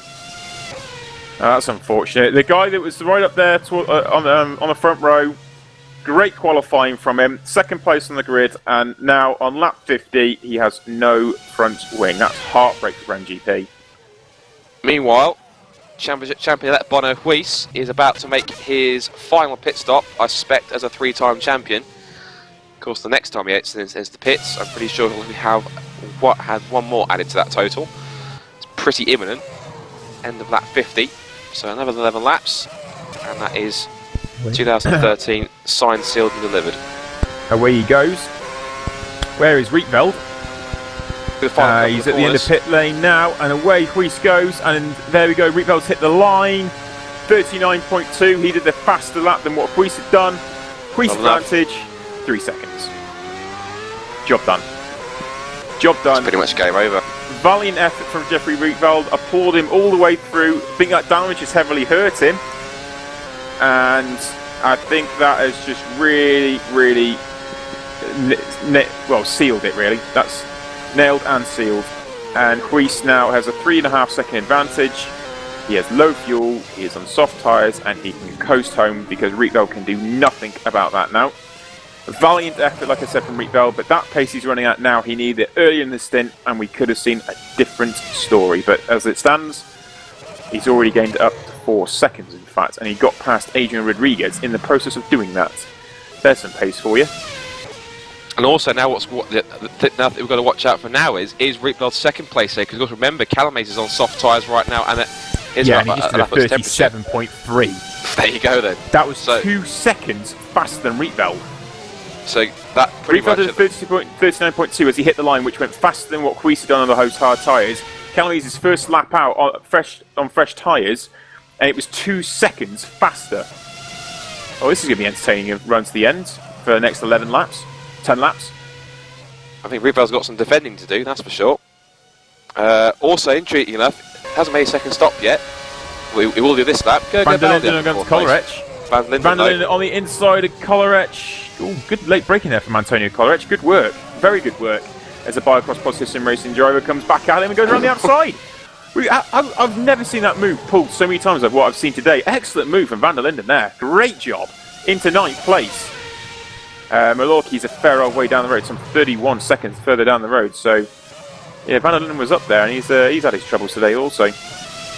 Baldi in from what was 4th to make his second stop, but of course he'll run, 10 laps on the soft tyres. Let's see what damage he can make. Kostadinov goes through. And Simincic does as well. Baldi gets away. You won't beat 57.5 for Keithley on his fastest lap. And in fact, Calami's just improved on his fastest lap that he's done by another 0.2 of a second, down to 37.1. It was Keithley that did a 37.5, a very solid effort from himself there. And Jeffrey Rietveld is still doing the 39s, so 4.3 seconds. Calamise is going to cruise up to the back, I believe, of Jeffrey Rietveld in time for the end of the race. So we should have a nice little Grand Slam finish for second place. And what we want to see now, though, is what sort of time Van der Huis pumps in on fresh, soft tyres. He's into sector 3 now. He's coming up towards the grandstand. Underneath it, he goes. Fast one. It's a fast one. Yeah, I expect him to be in sector 1 and 2 right now. Purple in 1 and 2. He's not even a personal best. Well, we've been better than personal best, obviously, because it's soft tyres, what I'm saying. 6th gear, hold 6th gear through the final corner. Nice on the exit, and that is going to be a 1:36.2. Are you kidding me? That's a second faster than Calamese. It's only 1 lap difference between those tyres. That's an incredible pace. Absolutely unbelievable. As I said, Woodwiss wants to seal it, and he'll do it by any means necessary. I think he's sending a warning shot by saying, yeah, this 4th title's mine. If you want this, you're going to have to try a lot harder than you are right now. And pole was a 35.0. So Woodwiss is lapping 1.2 seconds off pole position pace on soft tyre. On race settings, he's still got a full whack of fuel in the car. So that's still another 11 laps worth of fuel in the car that he's got there. So that's still a pretty heavy fuel load, to be fair. He's only 1.2 off pole. That's insane pace. If he manages any quicker, then Woodwiss. No, can I just say something actually? Something really embarrassing on my part here. My fastest lap in qualifying all week was something like a 36.0. He's only 2/10 off what I did in qualifying. It's ridiculous. Yeah. I think it's certified to say. There's very few sim racers that earn the title Alien, but I think in some ways Woodwiss is well on his way to earning that, because yeah, that's just incredible. That kind of pace, it's unreal. It's unheard of. You know, it's that kind of thing that leaves you speechless. You run out of superlatives for this boy. You won't go as fast. He'll do a 37.1 on this time, so it looks like he just wanted to just pump that lap in for fun, I think. But so he's gone back to 37.1. Yeah, he just casually does 37.1. That just happens to be Calamese's fastest lap of the race. He literally not only is he going to take the champion from Calamese in terms of like just put it out of his reach, he's going to rub it in his face as well by doing exactly the same as his fastest lap. It's game on between Calamese and Rietveld as well. It's only 2 seconds it splits them. So yeah, Calamese is really starting to come at Rietveld now. That mid stint for Rietveld's been horrible. He got stuck in traffic, he had damage. But we've seen that Rietveld is a relentless character and he will never give up. I'm sure there's going to be a great little scrap between Rietveld and Calamese, but when you go in 2 seconds a lap faster than your competitor on soft tyres against hard tyres as well, I don't really think he's going to stand much chance. Where's Keithy in all this? 13 seconds back. He's on a 37.1 also. So there you go. Keithy's pace, matching Calamese. Great job. Still a second up on him. And also someone who's doing pretty well is Gergo Baldi on his fresh tyre. He did a 37.3 on his first flying lap. He's back in 7th. But Simic did a 37.5 or so, thereabouts, so it looks like Baldi will have to settle for 7th on this occasion. Malorqui 8th, Van Linden 9th despite the front row of the grid, and what's that, no, 3rd, not front row of the grid. So I guess Biocross will hope him a little bit more, but another 2 points will definitely go towards Biocross positive. They'll certainly appreciate that. And Zoltan shooting, despite his incident with a loose front wing, still 10th, so he'll still get a point for Brem GP, where they've had a bit of a torrid time recently. I think mainly they're suffering from the fact that Gergo Baldi's in the Netrex and not in a Brem GP, because of course, as we said, Netrex and Brem GP are technically in the same stable.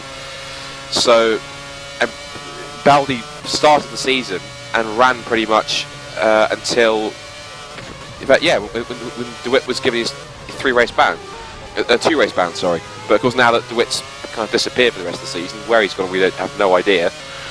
But Baldi's kind of just been promoted back into the main Netrex team and just been there ever since, because his pace, to be fair, has warranted it. So Brem GP have suffered as a result, but still they'll get a point for their troubles with Zuti.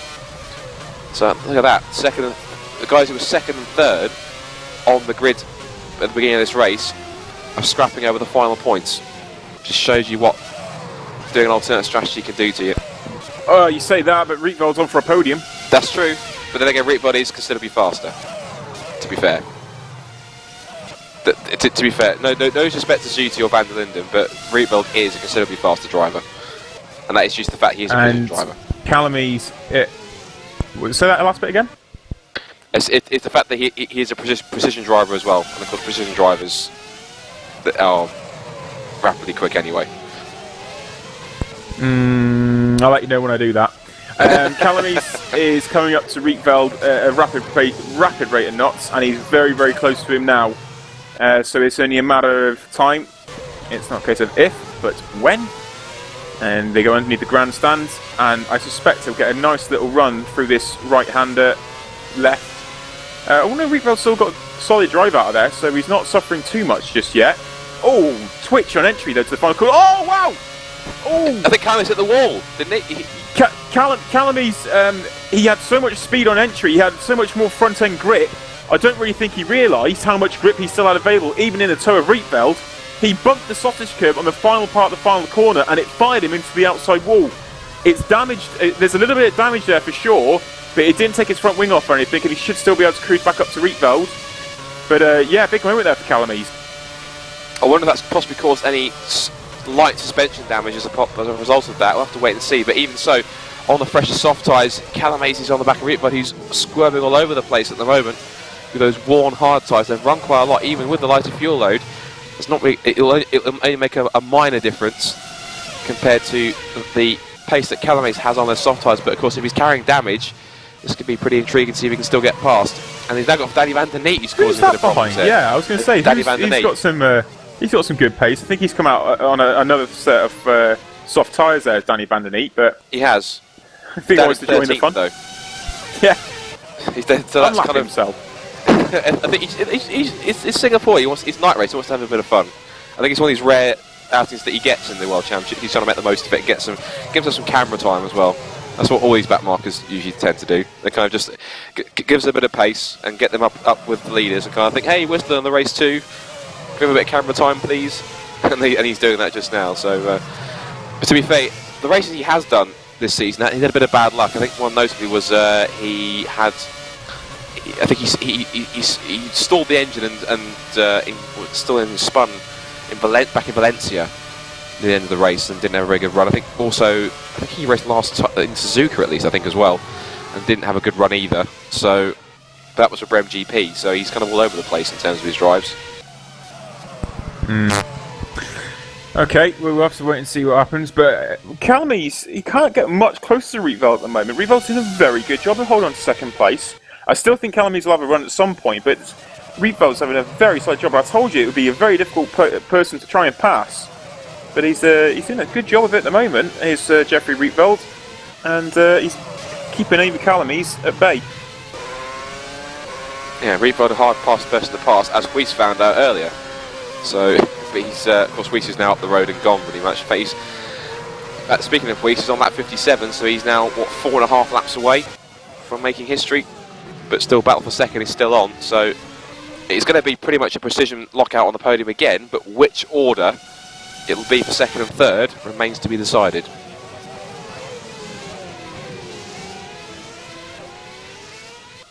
So, into lap 57.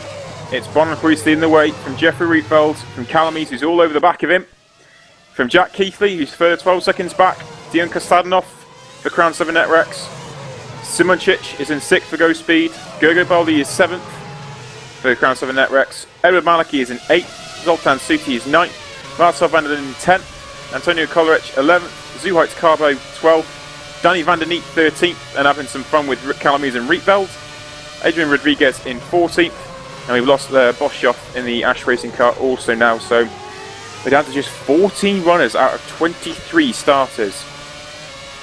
It's pretty incredible. And Van Der Neat looks as though he actually wants to do something, like he actually wants to try and lap himself, but I think he's kind of behaving and realising, oh, in fact, actually, screen lagging. No, it was lagging a little bit. Well, I think they've realised that he's obviously, this is a battle over second place, and he doesn't really want to get too mixed up in it. Exactly.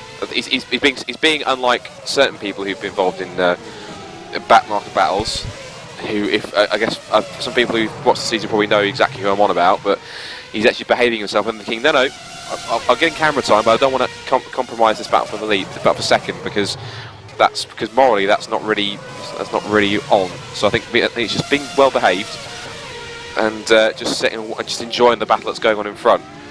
And I'm sure if anything happens, of course, he'll capitalise and slot past, but of course he'll have to let them buy it pretty quickly if anything does happen.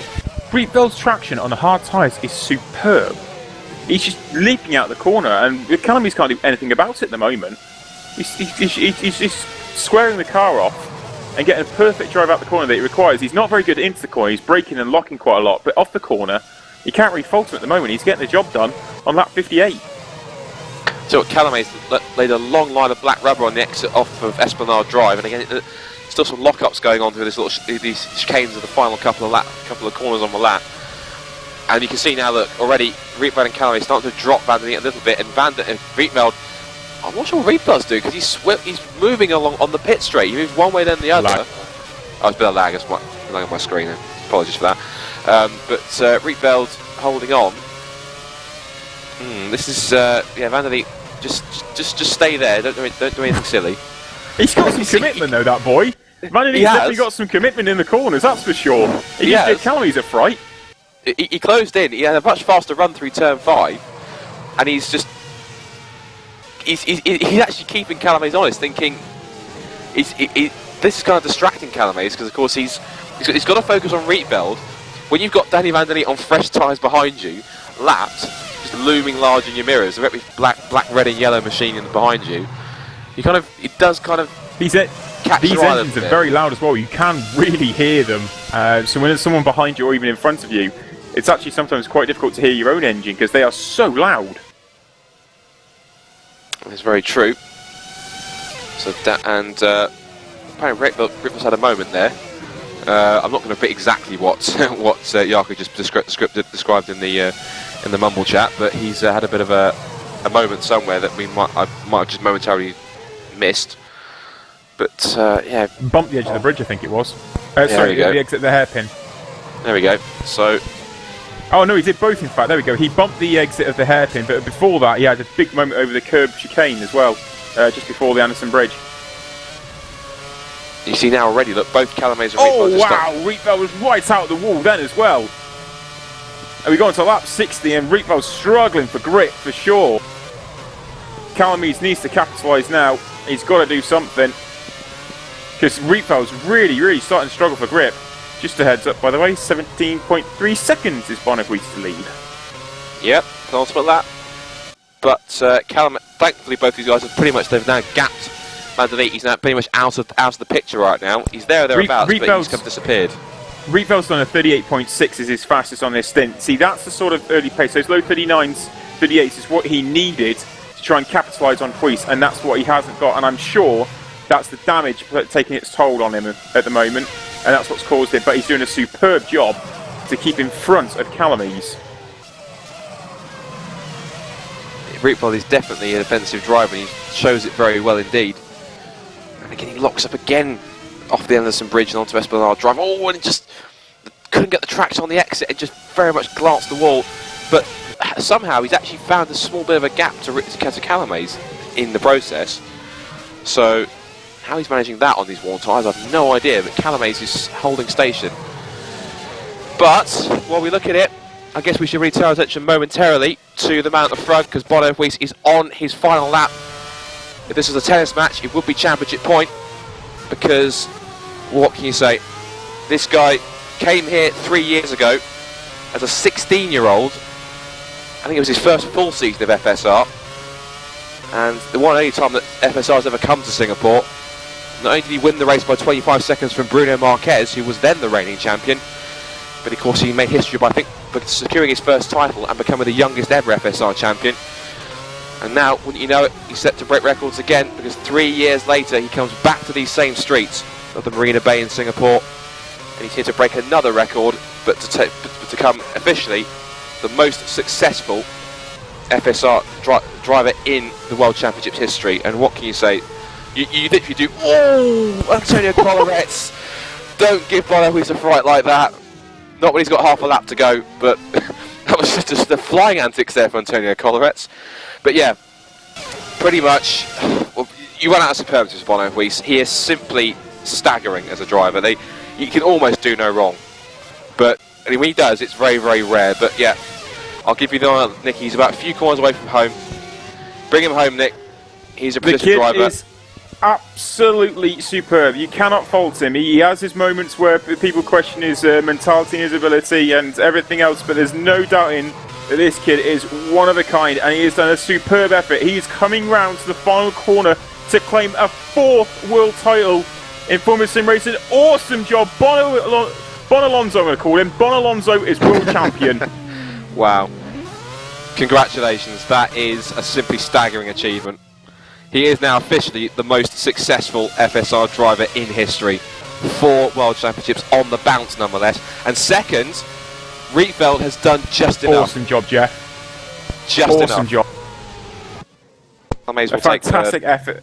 Fantastic there. And Calamy's in third. That's a great podium. And Keithley will come home for fourth place for pretty much precision 1, 2, 3, 4. Brilliant for Precision Motorsports there. And the next man is Dion Costello for Crown 7 Networks. Awesome drive. Ernie Simonchich kept in front of Gergo Boldy. So Boldy 7th and Malachy. He's coming around the final corner now. Solid drive for the Twister Racing Car driver, and he is in 8th. Zoltan Suti, he was up on the front row, and he's quite a way back. Wow, I didn't realise he lost that much time. Oh, he had the front wing, didn't he? Front wing, yeah. Yes, he did, yeah. And then Van der Linde will be 10th. But, yeah, I think rightfully so. Then watching the two Precision guys, they're kind of just having a few burnouts. And effectively, you couldn't write that more as perfect for... Bono thinks, I'm champion now, I deserve to do a bit of drifting at the moment. So how you can drift these FSR cars, I'm not quite sure, but that was fun now, which rightfully so. The pressure's off now. They can go into Abu Dhabi, Brazil. It's all sealed up now. All they have to really do now is just make sure Keithley gets third, and then make sure GT Omega gets second in the team's title, and that is pretty much a lockout this season. And Mika Pumalainen, rightfully so, the race director, gives his congratulations, and of course, obviously myself and Nick offer ours as well. Again, another sterling effort all season, and really, it now does beg the question: can anyone beat him? Is there anyone out there that has the consistency and the level of talent, natural talent that he has, to be able to top him? Because right now, unless Moran can find some consistency and come back, I'm struggling. I'm struggling to think of anyone else. I'd say the other thing as well. If Boniface was a real life race driver, he could have a real Kate Upton rather than just a poster version. That's true. That's very true. He does also. He's got a thing. I think it does beg the question: is that how good would Bono Huys be if he actually was given a chance in a real race car? It is one of those questions you think. Well, if you think of someone like Gregor Hutu, who is a recognised alien, he had the chance to drive the Star Mazda, and he was only about 2 or 3 seconds off the pace of the team's regular driver which he borrowed the car from. If you think about it, he's some of these top sim drivers. It just really begs the question: how good would they really be if you put them in a real race car in a real race situation like that? Because Bono Huys definitely has that level of consistency, that level of commitment, and just the raw speed that would warrant him to do a damn good job, in my opinion, on a real racetrack. Well, you got to say GT Academy does that, doesn't it? GT Academy is just like that. GT Academy, Nissan GT Academy promotes drivers up from the PlayStation version, which is arguably less realistic, if you like, than this. So yeah, it does beg the question, and I don't think that sim racing online in this sort of nature, unless it's the other platforms, really gets recognised, and I personally think it should do. So, well, I mean, if you remember, actually, I know something. Patrick DeWitt, he actually did get through to the GT Academy through some of the stages. I think he got to one of the training camps. So, it does prove that sim racing does definitely work, whether it's on a PC or it's on a console. So, but yeah, as I said, you literally do run out of superlatives. There's nothing else you can describe Bono Huys as other than simply dominant and simply outstanding. So, that is 4 on the bounce. And now the question remains. I think it's a question I think we're all scared of. To find the answer out for, is that unless anyone can stop him, is it going to be 5 alive for Bono Huys next season? It's a good question. I've got a feeling there's going to be a lot of changes coming this winter. Much like Real Formula One going through a huge shift, I've just got this vision that we could see a big shift coming for Formula Sim Racing also. And I think we could see a lot of new things coming next season. But nevertheless, we have a 4-time world champion in the shape of Bono Huys. And it has been a great race around the streets of Singapore, around the Marina Bay circuit. But nevertheless, we move on. We move on to Abu Dhabi for the penultimate round of the 2013 season on the weekend of the 26th and 27th of October. Abu Dhabi, one of those circuits that's very much a love-hate with the drivers, I seem to find. Some drivers seem to really love it, and others absolutely despise it. And they do simulate the level of sand on the circuit as well, so it's quite a low grip circuit, so there's going to be quite a lot to adapt to. But that's 2 weeks' time, 26th and 27th. So we'll, from myself, Nick Rowland, and Scott Woodwiss, we will sign off, and we'll see you in 2 weeks' time. And there is a 4-time world champion in Bono Huis. Congratulations, Bono. Yeah, congrats, Bono. See you later.